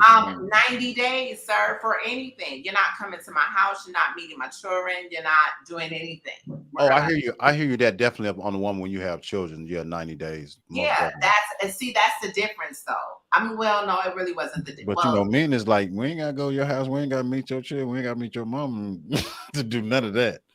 I ain't waiting 90 days for nothing. 90 days sounds crazy. No. You mean 90 days to meet the kids? I'm talking about you ain't gotta wait 90 days for the other stuff, like the Georgia. Right, but you're going to. Oh, damn. Well, for anything. Thank God I'm engaged already. I ain't waiting. So I was in the car driving home from the movies. I was listening to some of this stuff that y'all was talking about. You heard about my date? Yeah, I heard about the date and the dude with the tag and all that stuff. Yeah, I heard about it. That was Derek. Derek was on the show. I talked to Derek before on the show. Yeah. So y'all need to make them wait. Otherwise, you'll be like Savage with 2 pullouts and no Make them wait. I mean, I can get with the waiting. The internet. If you're in, like, especially if you're in a situation where you've dated and you're used to things happening so quickly. So then if you decide to say, okay, let me take it a different route, maybe a different route will work a little bit better for me. Like, it ain't nothing to wait, in my opinion. So, and if it's worth it, man, shit, right. I mean, enjoy. Listen, does it require sex to enjoy someone for real? What kind of yes? No, to enjoy a woman, it requires sex. No, I ain't never enjoyed. You enjoy company of your mother, your daughter, your aunties, and it does not require that, sir. You can enjoy a woman's company without that. Yes. But when you talk about, can. When you talk about what you want to have and what makes a man feel totally close with a woman, that's one of those things. Especially when the vibe is right. Like, I'm not gonna say 90 days, and I would never tell a woman how long she need to wait. But there's a certain vibe where you feel like, you know, certain things have happened to where it don't matter what the date count is. It's just like, I mean, because here's the thing with my youngest daughter's father. Again, that was 90 days, and I mean, we're not together now.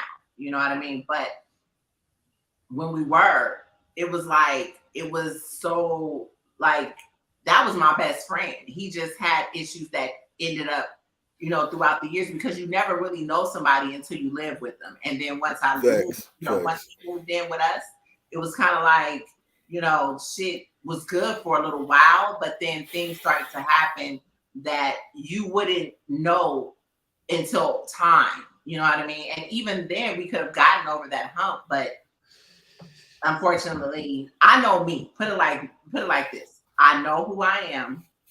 That's the other reason. I need somebody to fully know who I am, because again, I don't social date. I'm so used to being in relationships that I don't, you know, I know Lil P was talking about why not have fun or whatever. And it's cool to have fun, but that don't mean that I'm giving up the nappy dugout either to have fun. Man, listen, right? That sounds good, right? And I love all that Christian mingle, right?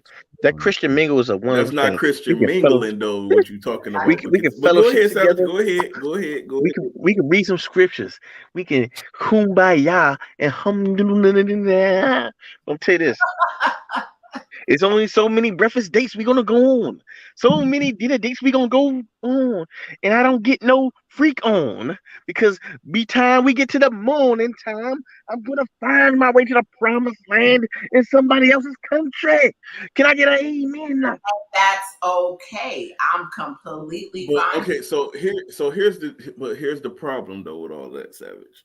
Nobody's saying have a conversation with the person over the Bible or kumbaya. It's plenty of things that you could talk to somebody about. If you can't find a place where you can have just a discussion with the woman, maybe you shouldn't be sleeping with that woman, bro. I'm just gonna keep it tall with you. Let me add this too, Ray. Let me add this. With my brothers, meaning y'all, we can have conversations and we will sit on the phone for 4 fucking hours. Yeah. Our relationships, it has been that way, where we're talking about everything across the sun. Yeah. I work in a professional environment. I'm not bringing Lil Yachty or any of the rest of them niggas to the Christmas dinners. You see what I'm saying? So when it comes to a person that I'm dealing with, I need to make sure, so it's not about the whole sex part of it. It's about making sure that you blend in what I got going on, because you're not walking into my office party on some ignorant shit. No, sir. Sorry. So you might be the person looking for something other than that. You want me to do it right? I'll do it right. I'll do it right. No. So to lyrically incline, you said, I don't understand why women think we should wait. Nobody is telling you to wait. Right. Nobody is putting the gun to your head and telling you to wait. You choose to wait. I'm telling you what my standard is. If a woman tell you her standards is 90 days, it is up to you to say, I'm going to wait, or no, that's too much for me. I got other things to do. Nobody is putting the gun to your head. Hold on. Let me just say this real quick. Nobody is putting the gun to your head to do this. Just like for instance, nobody was putting a gun to my man head that was paying to go to all of them live battles, and then he's all of a sudden talking about something he needed to get paid back for going to all of these live battles. Nobody put a gun to his head and told him to get on no plane and do all that other stuff. So nobody is telling you to wait. He said, I think we should wait. Women is not thinking that you should wait. No, they're telling you what their standards are. Yeah, I'll say this. Right, that's my. But what I'm saying about the standard is where it's flawed is a nigga that'll play you in 9 days, it'll be the same nigga that'll play you in 90. And no, listen, but here's the thing. Okay, so I say 90 because that's how it was. However, you're right. But the person that I have been, as I said, I'm the person that I am. I'm okay with just me. You see what I'm saying? I'm not a needy person where I have to be with somebody. So and a lot of times I dodge the ignorant bullet a lot of times. Sometimes, I've had a couple of misses, but for the most part, men don't really approach me because I get the whole, intimidation shit. So most people, when they approach me, they know that they need to be on their shit. They know that, you know what I mean? Wayne don't strike me as this. Wayne doesn't strike me as that. I'm not going to say to you, oh yeah, 90 days. I'm not going to do that. That's not, you know, how I do things. But I'm definitely going to test the person that you are. Because at some point, who you are is going to come out in all of that. You see what I'm saying? But Well, I'm okay with that. Two things, Wayne. One, to touch on that point, I've always said that when you're dating people and meeting people, the person you meet at first is just a representative. You don't really get to see who that person is until a certain amount of time. Love is only proven by time. It ain't proven with actions, works, and none of the words, none of that shit. It's only proven by time. You know what I'm saying? And thirdly, if it take 90 days, shit, don't fuck with it after like day 2 and holler back around day 87. So to respond, bro, day 87. To respond to what Savage to respond to what Savage said and what Lyrically Inclined said, where he says waiting. Savage said it don't matter if it's 90 days or 9 days, that person's gonna be the same person. Lyrically Inclined said waiting does not solve anything. Technically, it does, and I'm about to tell you why. It's because EJ just said it. When you meet a person in the very beginning, you're meeting their representative. Right. You're not going to meet the same person, unless that person is exactly who they say they are. They are going to change within 90 days, and you're going to see everything you need to see about that person. Now, nobody is saying that 90 days is foolproof. Nobody said that. This is what I'm thinking a lot of y'all are not understanding. All I'm saying is it's women out there that have standards. Like, for instance, my ex, the one I dated in Canada, me and her got it in on the second date. And she presented it, not me. She did like this. She said, oh, first date was fine. Second date, we're getting in the room. You get your papers done. I get my papers done. We both come back. We swap papers to see that we're both clean. And then we go from there. That's what she did. That was our second date. And she presented that idea. So nobody is saying that it's foolproof. Right. And I mean, I'm not saying that all of my situations have been 90 days. My marriages, I mean, let's go there, because I don't care. I don't look at judgment. I don't really fuck with somebody because I've been a wife. It's new. You got to marry my ass. But even then, it wasn't 90 days. You know what I mean? Let me say something. I don't want people to get misconstrued. What Wayne's standard isn't a standard that's across the board for all women. Right. Exactly. That's what a woman makes a decision to wait less than 90 days, it doesn't say anything about her character either, because I vibe with some women and had long relationships after just meeting them after a couple of, like you said, like after a couple of dates or a couple of times, or a long conversation on the phone that lasted longer than sometimes. You know, it depends. Sometimes you get on the phone with somebody and the vibe goes, you be on with the phone with them 5-6 hours. You be like, damn, I'm really, you know what I'm saying? Like, some shit is really like going on right here. That's just like, for instance, shit that won't take 90 days. So that's just like, for instance, hold on. But let me say this real quick. That's like, for instance, couples that get married when they meet in 3 months, they stay together for 20-something, 30-something years, versus a couple that's been together for 2 years, get married, and they only stay married for just 1 year. Well, that's what I got married to my son's mom in 3 months, and then I got divorced to that bitch 7 years later. And my third husband, we were together for 6 months. His ship was about to leave. He married me in that 6 months time. We were together every single day and never not seen each other, other than the fact that when he had to work, I had to work, and he had to leave, and that was his choice. It was not something that I put on him. That was his choice. But my standard was, I'm not moving nowhere with you as your fucking girlfriend. I will come see you, because my father worked for United Airlines. I'll come see you, shit, as much as I can. But we can do the long distance. He chose not to have that happen, so he put a ring on it. That was admirable. However, we also didn't wait 90 days, you know what I mean, for us to be intimate or anything. What I'm saying is that for me, that has been just my thing, because I'm just not that person to be rushing into anything with anybody. If it happens, it happens. I'm not, you know what I mean? That changes. But I'm not that one girl person. I'm gonna tell you that. I'm not that 1 week. I'm not that 2 week. I'm not that. I would never be that. I'm sorry. That's not. All right. So here's the thing. Lyrically Inclined is saying a whole lot, and I'm trying to like respond to a lot of it. He said, y'all think it's too, y'all think y'all making it too hard. Either you rock with me, or you don't. So that you saying waiting 90 days is too difficult.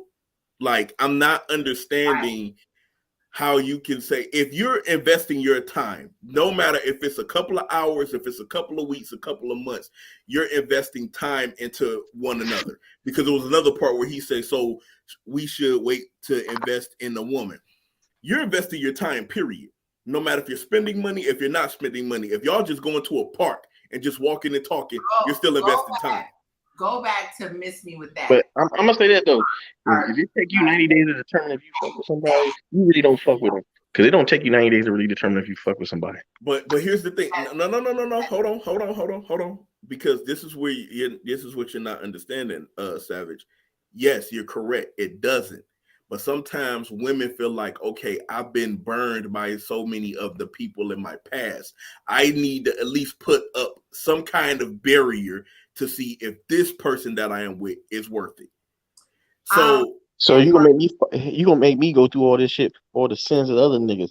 That sounds crazy. No, Savage, stop. So hold on, Wayne. Savage, cut the bullshit. Because you've told us in private conversations that you put women through shit based on what happened to you in your past. Stop doing that. Stop. We're not about to do that. We not. They do this all the time. We not about to do that, Savage. We is not about to do that. Stop.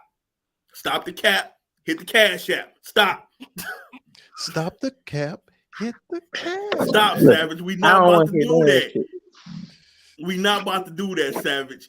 You told us stories that you've made other women pay for the sins of us. So stop. So we gotta suffer. It don't matter about at the end of the day, listen, nobody is perfect. But at the end of the day, everybody needs to do something, whatever it is, whatever kind of control that they need. Well, and let me say this too. Kind of love. Let me say this too, though, Savage.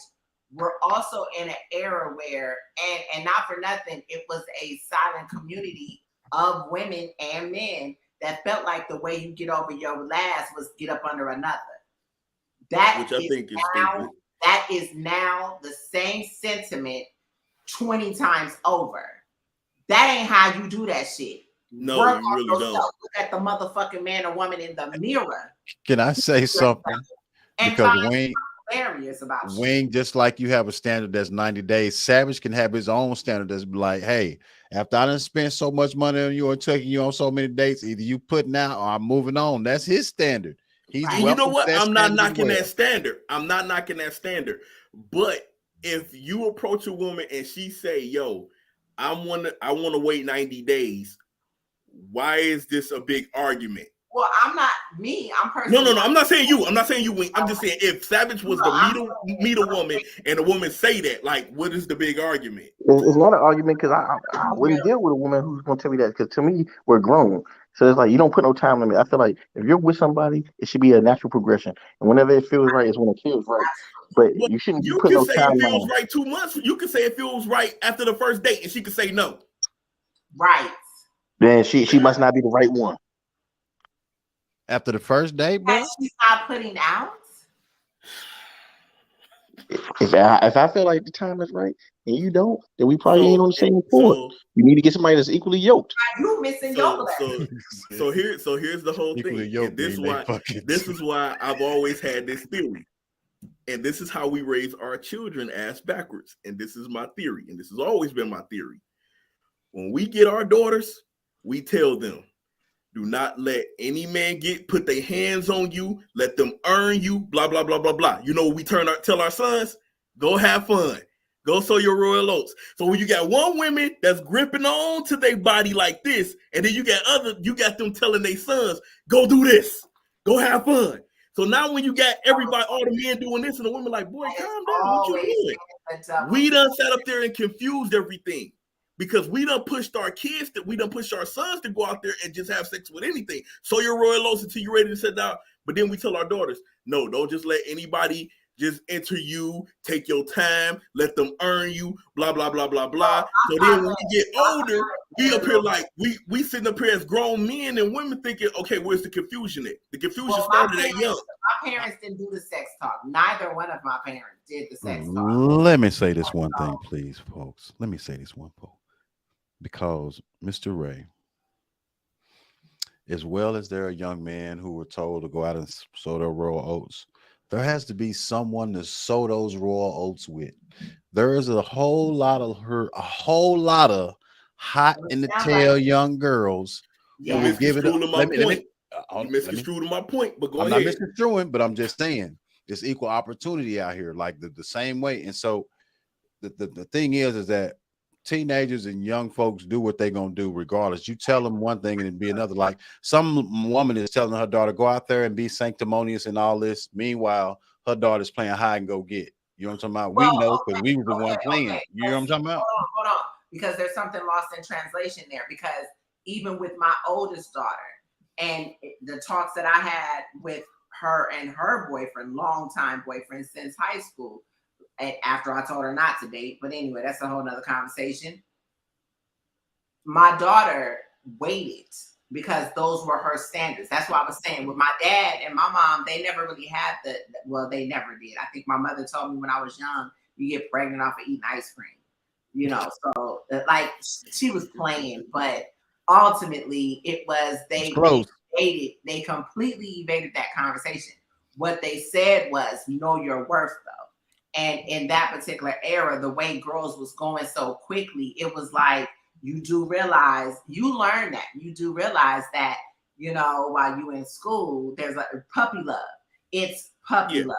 Yeah. You know what I mean? So it was other ways that they explained certain things to me. But again, I had a very deeply rooted background that showed me what it's supposed to look like, or at least what, you know, what our union, as far as the family, was supposed to look like, and what I wanted. Now, understandably, I've always been an unconditional person, but I still have my standards on what I choose to do. But I'm okay with that, because if I am to be by myself, I mean, everybody wants to be with someone, but we're talking about people who say, hey, I want to do what I do for this amount of time, and when I'm bored, I'm bored. And then we're dealing with people who are looking for future situations. You got more people who are looking for the right now. I'm not the right now person. That's all I'm saying. I've never been, and I never will be. I would much rather and again, those, when you get older, a lot of that came by way of, I have daughters. Right. It might be a little different with a son. I don't know, but I have daughters. I don't bring men like that around my kids. I never have. I've been married most of my life. So now being in this whole little dating world, shit is so different. But I don't feel like I have to change my standards because of what the fuck people are. These motherfuckers is going crazy. And like Miss Me With It said, a lot of you niggas might need to slow y'all asses down, because y'all end up with these crazies and stuck with them for 21 years. So, okay. Because everything you're saying is 100, like, I agree with. Now, to this point that Lyrically Inclined says that's why I put it up there. I knew Ray was going to tackle that joint. I knew he was going to get it with money. Technically, yes, you're correct, but technically, no, you're incorrect. Women are told to basically get you a man that can take care of home. If he cannot provide for you what I am providing for you, then you don't need to be with them. Now, this goes to Wing's point. Wing said something got lost in the translation, that in this generation, women took that as just money. That's it. That's a true statement, Ray. It's just money. You cooking. So. And the upbringing changed. A lot of let him cook, Wing. Let him cook, Wing. Let him cook. To me, I've always said this. I think I've said this in private conversations with Wing, that, you know, we both men and women, it's like we're explaining the same things, but we're using the same words. But we're so we're so busy arguing with what it is we're trying to say. And it's like when you sit back and listen to it, we're all saying the same thing. That's just like, prime example, a couple of days ago, and I'm going to be quick. A couple of days ago, I had seen this post on Twitter where all the men was like, somebody was like, give women advice. Women, please listen to us, blah, blah, blah, blah, blah, so on and so forth. Women don't do this for us. Women don't do that. And they just be going. But then I happened to be on Instagram 3 days later, and it was something in reverse, but it was for women. And all of the stuff the women were saying, the men were saying. And the thing that just hit me was like, oh, so neither side don't want to listen. Everybody is so busy with wanting to be right and playing this game of who is hurting who the most. Is men hurt more than women? Is women hurt more than... Nobody is listening, but everybody is saying they want the same things. Competition. And the crazy thing is, Wing, is competition about, oh, your side hurt me more. Like, oh, I've been hurt. I've been burnt by more women than you've been burnt by more men. And it's like, yo, both sides need to just sit back and listen. But everybody is so busy on trying to concentrate on the hurt. Nobody is trying to figure out, how do we fix it? How do we get over it? And like you said, nobody is taking the time to just heal. Everybody wants to say, okay, I'm done with him. Let me get under the next person. I'm done with her. Let me get under the next person. No, take your time and heal. And heal. Absolutely. Let me also expound on that because, looking for a man with money. And listen, that's a double-edged sword. So while you may have that consensus from women, you don't know what some of those women's story may have been. You know what? We're actually going to talk next Thursday. It'll be kind of old, but we'll talk about a specific situation that occurred with an analyst that we'll talk about that later. But to expound on that, we talked about that earlier. My first encounter, which it wasn't my encounter, but it was just a story between my mom and dad, family, whatever, on how my mom and dad met and how they were. My dad used to always come around. So my mother knew him. You know what I mean? She saw him. There was an attraction there. He asked her for coffee. She went. I think that was maybe the third time. She went the third time, asked for coffee, whatever, or, whatever. They go to coffee. He asked for a second date. In that second date, she was like, yeah, you're not going to be coming around with gym clothes on, your PT clothes. We're not doing that. My mother went and took my father shopping. This is how you're going to look when we go wherever. That man married her. And even though they divorced when I was 10 years old, my father stayed in the house until I was 15. We've never not been a family unit. You see what I'm saying? And even after the divorce, there was no fighting or whatever. They always loved each other. So when I look at things, the way I look at things just in life, I'm not saying that there's no men like that ever in life anymore. But the time that we live in, parents are getting so much younger. But wait. Girls that don't have fathers. But see, this is where the gist of it really comes from. The issues with black male and female relations, on a serious note, started with the Jim Crow and the disenfranchisement of the black man. Because once they took the black male out of the home, they made him look. They did everything to make the black male weaker in the black woman's eyes. So everything has really been to dehumanize the black male in the eyes of a black woman, and they pump up. Because if you look at every other race, whether it be white people, Spanish, whatever, you never hear them say, I can do bad by myself. Male, woman, no. Their whole mantra is always family. They made it a point through the 60s and the 70s to have black women be on their super independent saying, I don't need no nigga, I can do bad by myself. And help destroy the black home. Well, what you have to understand is that actually the whole disenfranchisement of the nuclear family started with World War II, when you had lots of men who went off to war, and women, instead of being traditional stay-at-home wives, a lot of those women went to work in the factories and worked the jobs that men had vacated. When those men came back, Now those women had money in their own pocket and they had their own ideas and things. So that's where it actually started. Now, and they had more white women on welfare because they didn't know how to do and it. there was an attachment with the feminist movement. Somehow it got attachment to also to black women when actually black women really wanted something different than what white women wanted. You know what I mean? Mm-hmm. Like when Ray talked about the comment about women that wanted are taught to want money. It isn't that. Traditionally, from where we come from, the man, the first thing he's taught is to provide for his Mm-hmm. family and to Mm-hmm. protect his family. And a lot of times in this society, that doesn't come with a barter system. That comes with money. The only way Yeah. you're going to be able to provide for her is you're going to have a steady and a stable job in order to provide for that woman and that family. So that's what they're looking for overall than money. They want to be at least, you know, and then some of them, they don't even care if you can do it as good as they daddy do. You know what I'm saying? Just do something. You know what I mean? Just They can help you do it. A lot of And times dudes don't have any goals for any woman to help them aspire to, and they wonder why they're stuck in the same place that they've always been stuck. Or you become And to- jealous of the fact that she's making more money than you be, and you start to feel less than a man, although she never put that on you. Those were your own insecurities that you put on her. And to piggyback off what both of y'all are saying, I've been in that too. Wing, you about to have me starting.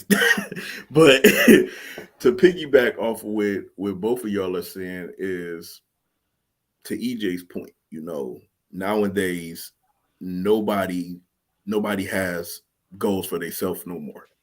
Because I was telling my friend a long time ago, I was like, the jobs that they give us now, those jobs is placed here for us to forget about our dreams. Clay Brown, listen. I was like, listen. So Clay Brown, don't be saying what I just said and remix it and type it in the comments. So, ahead, Ray. So my thing is, I was telling my homeboy, because my homeboy been working at Chrysler for almost like 10 plus years. And he makes pretty good money, but his passion is photography. I've been knowing this man since 2001 when me and him became best friends, and we've been boys since. And I told him, I said, for some reason, these jobs, because I mean, I make pretty good money at Lowe's being a department supervisor, but I said, yo, man, these jobs is placed here for us to forget about our dreams. I was like, because we need to pay our bills. We need to make sure we got kids, so we got to make sure that they're eating.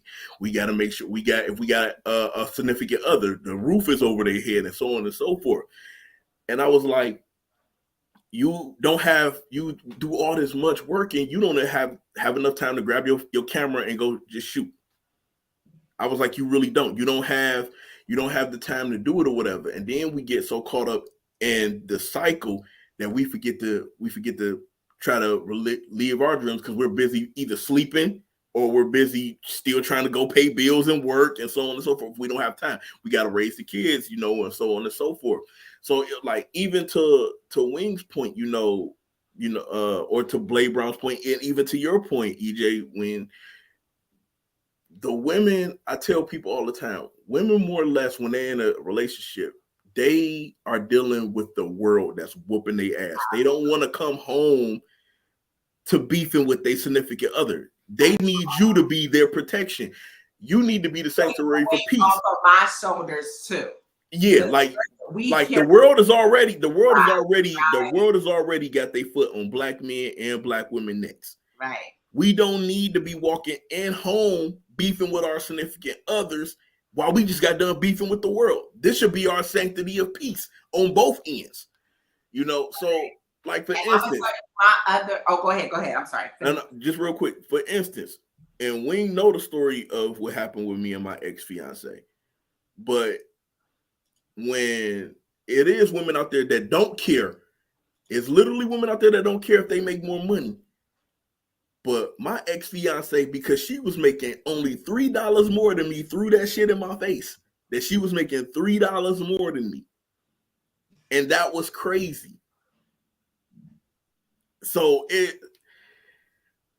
this whole thing, again, it's just something that's been lost in translation. It really has. And it's like every time I be seeing black men and black women arguing on Twitter, I always leave one comment. And to this day, nobody has never commented on. I say, you mad, we're mad. How do we fix it? How do we heal? And that's the only comment I leave. And nobody never responds to that comment. I've been back on Twitter, I don't know how many months, and I came across so many posts that I leave that one comment every time, and nobody has ever answered my question. For me, I really, like I said, with the whole 90-day thing, it's really, it is a boundary, but at the same time, I know me. I am completely abreast of the person that I am. Everybody can't deal with me. I know this. My relationships, whether it was whatever it was, I know me. As Blade said, going back to his point about the women want protection too. Absolutely. I know that I can be a very strong-minded person though. And I know that that ain't always easy to deal with. I can be submissive. However, I'm a go-getter and I expect you to be the same.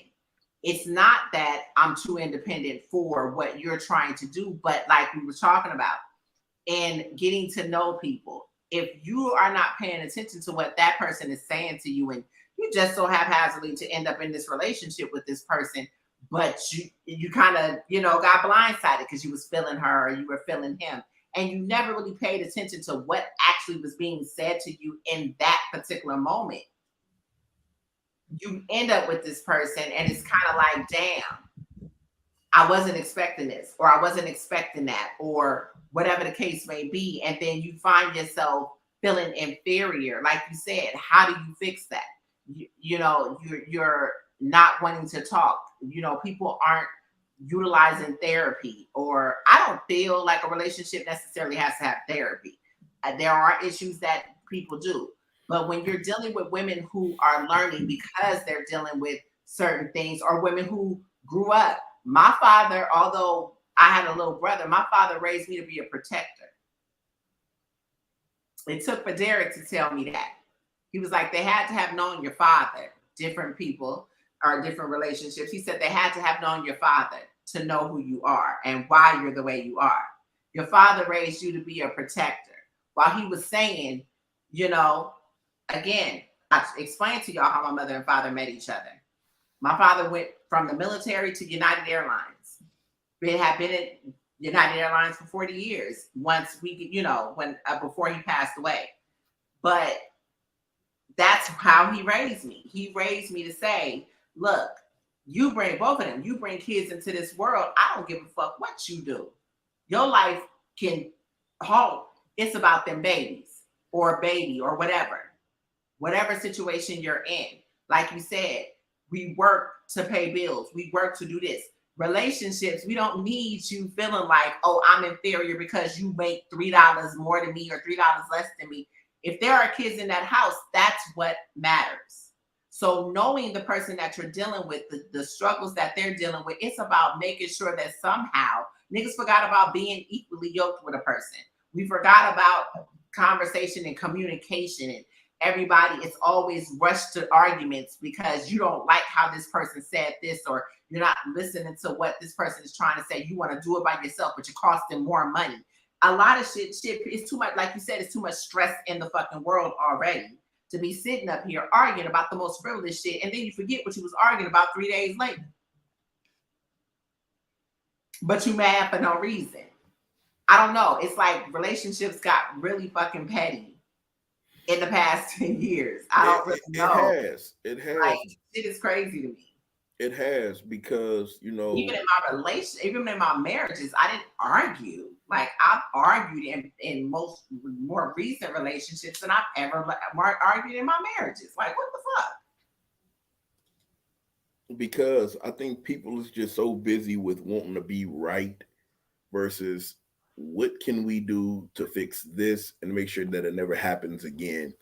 Not saying you particularly, but I feel like that's where we're going, because everybody wants to be right. And like I said, nobody wants to listen to either side. Because I'm like, if I'm sitting back and I'm reading the same thing, if I'm reading all of the plights from a woman and they're matching all of the plights from a man, Okay, so what's the problem?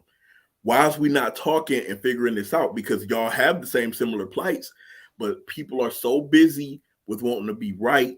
People are so busy with wanting this person to be wrong that it's like nothing ever gets fixed. So it's like, no, let me keep your ass be looking over to the grass looking greener on the other side because you don't want to fix what's going on in your house. No, you're absolutely right about that. Many people have done the grass is greener on the other side situation. Like, I mean, it was fake grass. It was plastic. But that's the thing, like, you know, and I'm gonna give this little tidbit right now. When I was going through my my situation with my ex-fiance, Wing was there for me, Danny was there for me, and it was so many other people that was there for me at the time. This fool said I got hacked. So I had to move back to Detroit. Wing was there throughout the whole thing. And I just kept saying, yo, how am I going to get over this woman that I've been with for 6 years? I put a ring on it, was trying to marry her, was in love with her kids and all of that. And it sucked. It literally sucked that I had to start all over.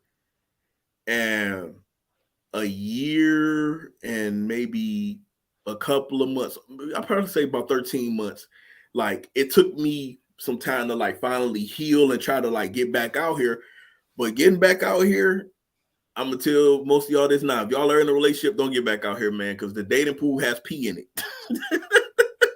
They got strychnine in it. Like, this dating pool is completely different from. Hold on, you and Ray about to depress the shit out of me. Y'all No, not but gonna do seriously, that. Hold on, no. EJ, real shit. Because I'm gonna tell you this. Your last words were, people, if you're gonna date out here, the dating pool has pee in it. How is that not negative, sir? EJ, listen, and I'm just keeping it real with you. Now, I don't know how long you've been with your significant other, but I was with my ex for 6 years. It clearly is a switch that happened from 6 years before I met this girl to now. That is just weird. It's just it's mad weird. It is. It's because people don't communicate the same. People don't communicate the same. And you know what? It could be that. That reminds me of the Dion Cole joke. He say, "How many people are here over 30?" Everybody clap. And he said, "Remember when y'all was the future?" So my thing is, am I giving up? No, of course not, because I'm pretty sure it is somebody out there. But I'm just basically, I know I'm gonna be raising a lot of cats. all I know is that it took me a while. It took me a while to get over her. And even from time to time, I just had this conversation with my boy a few months ago. I was like, I'm still not completely 100% over her, because again, the time we spent together and the time that I was in those kids' life, period. So you preaching. I was like, the only thing I can do is keep moving, because trust and believe, it really was a hit to my jaw when it was like, after we split, I'm taking all this time to heal. And within 3 to 4 months, she was with a new dude. I was like, damn, like, you can move on fast as hell. Like, that's the part right there. Y'all can't tell people how to get over heartache. But let me hit you with this, Wing. When me and her was just friends, before we had ever did anything, she already pre-warned me, but it flew over my head because we was just friends.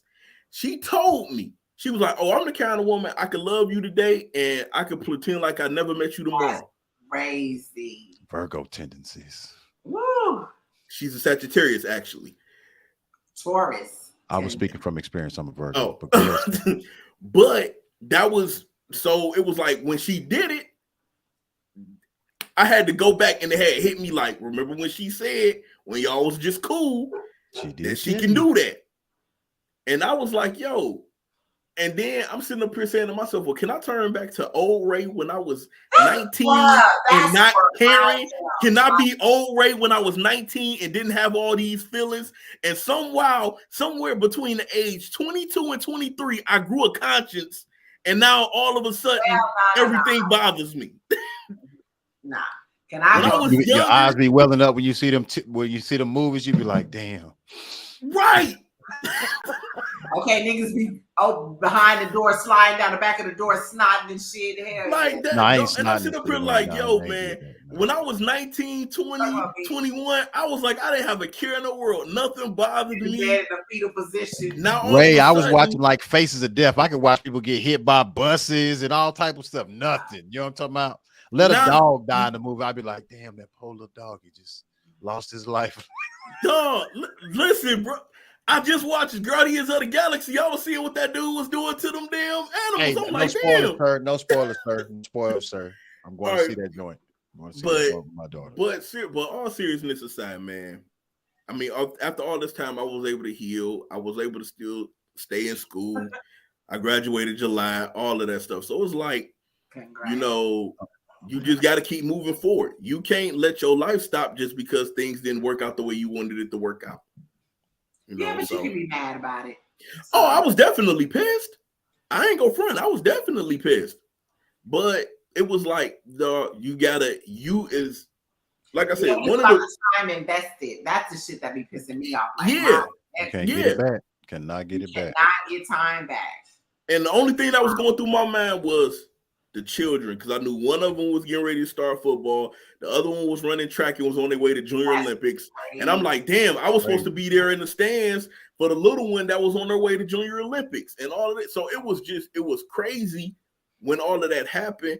But I was like, yo, I got to move forward. And like I said, one of the realest things my boys had said to me, because I was on Facebook Live with all of them. And one of my boys just out of nowhere was like, bro, I'm proud of you. And I was like, for what? And he was like, you ain't never paid no attention to it. He said, but bro, he was like, you went through a breakup. You had to move. He was like, you went through a breakup. You had to move back to Detroit and you never missed one day of school and you about to get ready to graduate. He was like, all the stuff you went through, most people would have left school and be like, yo, I can't go through it right now. He said, but you stayed focused. He was like, I'm proud of you for that, bro. And I had to sit back and think and say, damn, I really was going through some shit, but I ain't let that school shit slip me up. So, yeah, man, like, you know, this filmmaking shit, I really wanted it.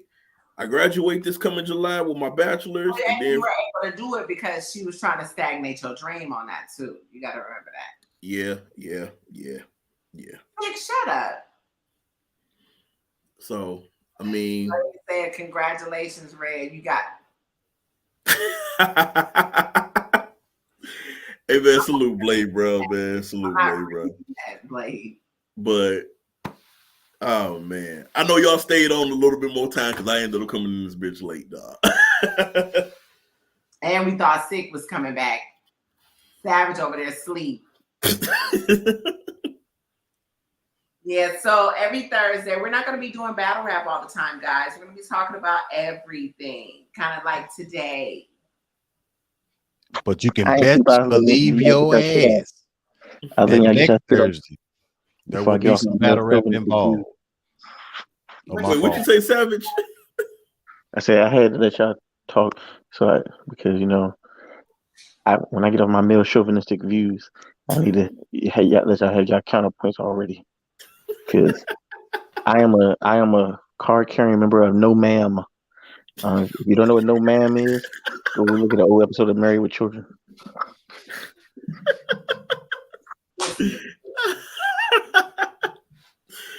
Oh man, you are not still here. You are in the comments. You're not up here.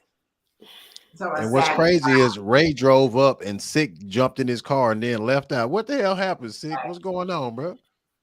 Oh man, Sick got sick because he ain't got no bitches, so that's what he's looking for. Oh Lord Jesus! Put on some Drake. Sick, you in the car? Put on some Drake. I'm telling you, the bitches will come. Put on some Drake. Trying to watch. Put on some Drake. We was trying to watch. Oh man, miss me with that. Thank you. I appreciate that. Like the Divide and Conquer weekend. Oh man, this is gonna be. I really like this card, man. I'm looking forward to all of the battles, really. So yes, indeed. I can't wait for us to come back next week and recap everything. It should be fantastic festival. It's extended Black History Month. I got Mook 3-0. Charlie Clips 3-0. Why he include Charlie Clips and Rosenberg Raw, bro? Come on, bro. Come on, don't do that, bro. You already know, nigga. If you don't know the Man, Savage Street Rosenberg Raw is white, dog. Like, yeah, ain't he mulatto? He's a mulatto. That's what they call him, right? The mix. Mulatto. I hate mulatto. But listen, right? Charlie Clips 3-0. I only spend $5 bills and pennies. What's that motherfucker? What's that motherfucker say? Dave Chappelle? Because it's all about Black history around here, baby. All about Black history. You know what I'm saying? Oh man, this is gonna be a great event, Wayne. So I know y'all gonna have a blast there, man. I really wish I could be. Man, for real, I gotta come to an event, man. I'm gonna come to an event, man. I really do. Yes, you do. Savage, where the hell? Robin 03. I'm probably gonna pull up to on the intake drink. Most likely, I'm pull up to the event. 40. Damn. Zay 40, the coin toss. Yeah, that's what I said. Zay 40. Damn. Wow. Why you sell lose like that? You talking shit. Yeah, but to any other people out there, Guardians of the Galaxy was a good movie, so I just wanted to give my take on that. It was really good in my opinion. So how many people died, Ray? How many characters died? I can't reveal all that, but you gotta go watch the movie. Watch out, sir. Boy, Savage. I'm about to go watch some spoilers right now and ruin it for Nick. Six said he had Max out. Nobody listening to him. He capping. Max out might be good. We about to be walking in that motherfucker like belly, sir. However you want me. I'm gonna tell the DJ. However do you want me? However do you need me? Quick question. Back to life. Back. How y'all liking the playoffs? Reality. How you like the what? How you liking the playoffs, man? Man, I don't watch basketball. I ain't gonna even hold you. I watch the finals. That's it. Fire, bro. I don't watch any other shit. But I do got the Celtics. I'm really waiting till they finals against the Warriors. Oh, you said you got the Celtics and the Warriors? Yeah, because the fucking 76ers are ass. Not low key, more. The spirit of 76. Six said he got Miami Heat. Who you trying to see in the finals, EJ? He's talking about he had. Bro, I want to see LeBron on the cool, bro. Like, I don't know what card you speak. Yeah, I want to see LeBron. LeBron and Boston. Them boys, I mean, Boston look tough to beat, dog. Oh, you talking about another Lakers-Boston rivalry added to the chapter? The many years that they've been facing each other?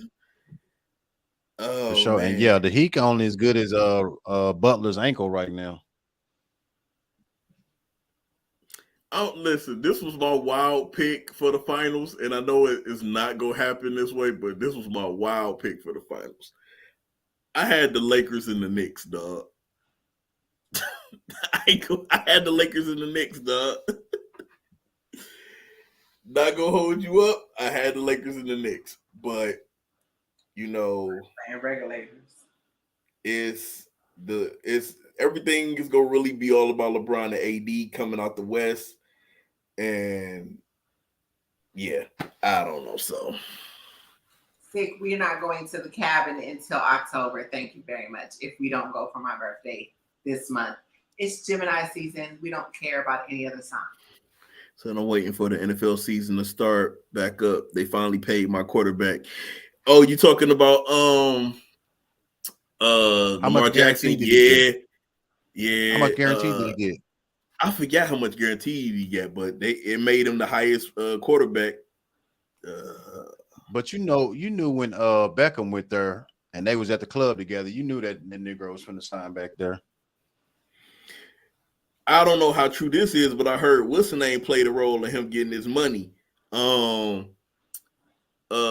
the sister name? That's Jalen Hurts' agent, the black chick. They said Lamar Jackson went to her and had her to broker the deal to get the bread.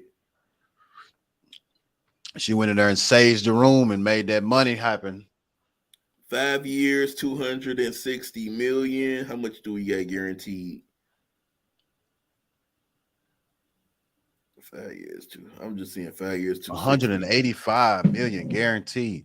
Is that the highest amount of guaranteed, or did somebody just did Yeah, that's the highest. Yep. Blade Brown, 185 guaranteed. Close. His mama. The QB will make an average of 52 million per year. Oh, but you know what that mean? Them owners is making, like Shaq say, $1 billion. Rich is Shaq getting checks. Wealthy is the nigga who signed Shaq checks. You know what I'm talking about? Yeah, Chris Rock said that. Six said his mother brokered that deal. Oh, that's it fire. was Mama, you know I love you. True, but the people that make the most money in sports, though, people be sleeping. It's them baseball players and them soccer players. Guaranteed. Them baseball players, them soccer players be making the most money. They make more money than NBA soccer players and bro, NFL they be players. Oh, you know who else make bread? Those Formula One racers. Yeah. Yep. Boy, they make stupid bread. They be up at the top every year. Oh, his mother is his manager. He doesn't have an agent. Right. That's why I was thinking, dear mama, he got to get a hell of a Mother's Day present on the 16th or the 14th when is Mother's Day? Say it again. He got to give her like a whole 2 Prices Right showcases. Listen to that says baseball has no salary cap. No salary cap and guaranteed contracts, fully guaranteed contracts. That's crazy. Shoot. Well, we're going to get out of here, I guess, because I'm getting tired. This drink has set in. Yes, indeed. Those Vidania, peace and blessings. To all y'all. Follow me on Twitter. I gotta get to at least 1,000 because motherfuckers be hating. But so follow your boy. Buy some shirts, the same old. And hey, fuck the cap, hit the cash app. Ray, any last words, sir? Y'all are horrible. Y'all are absolutely horrible. Ray, any last words, sir? Oh man, it's halftime. 67-56, Golden State. That's all I got. Wing. That says she is not following you. Miss me with that. They miss me with that. Said she ain't following. Well, y'all see all of our names, so follow all of us. Damn it. Facts. Wing. Any last words? Get that pay-per-view individually priced at Rare Breed NT. Blade Brown, we gonna discuss that next episode. However, you can go to Rap Grid as well and do the same exact thing. Tickets more than likely will not be available, so please do not pull up sitting outside looking crazy while we all inside. That's all. Well, you know me, Wing. I only have one last word. Monty! You are now rocking with DJ Ladybug. You already know. Yeah. Get into it. Here it go. DJ always a wave gang radio. We talking about man on the street, Mr. Polo. We rocking out. Co-star, pretty money. Yeah, you know the money pretty. In the smoker and why? Yeah, I heard he run the city. Gang. You already know what the squad do. Blood and everything. 2020, what we into. You already know the name. Monty King Jigger. Get your watts up. Ask around. I'm a mean spitter. Go get a flow spitter. Pinch hit a rim spinner. DJ Ladybug is the plug. Keep it low tenor. Back on my intros, you all know the info. Just call me Monty on everything tenfold. Wave gang. Hey, break the whole thing down with the crew right in front of his face, nigga, give me space, yeah. Why you keep talking about the shit like a shit? Say, Che, nigga, fuck you think she gon' break down, I don't get a Chanel. Get her back home, I'm giving her hell. Truth or dare, I don't kiss and tell, bitch, I go nuts like Chip and Dale. Already to death on the tall bar, she wanna talk my head out, she a lot jaw. I thought you ain't no shotgun, right? Shotgun with a shotgun and a hot car. Little bitch gon' cut on YouTube. Hey, bitch, she did like no.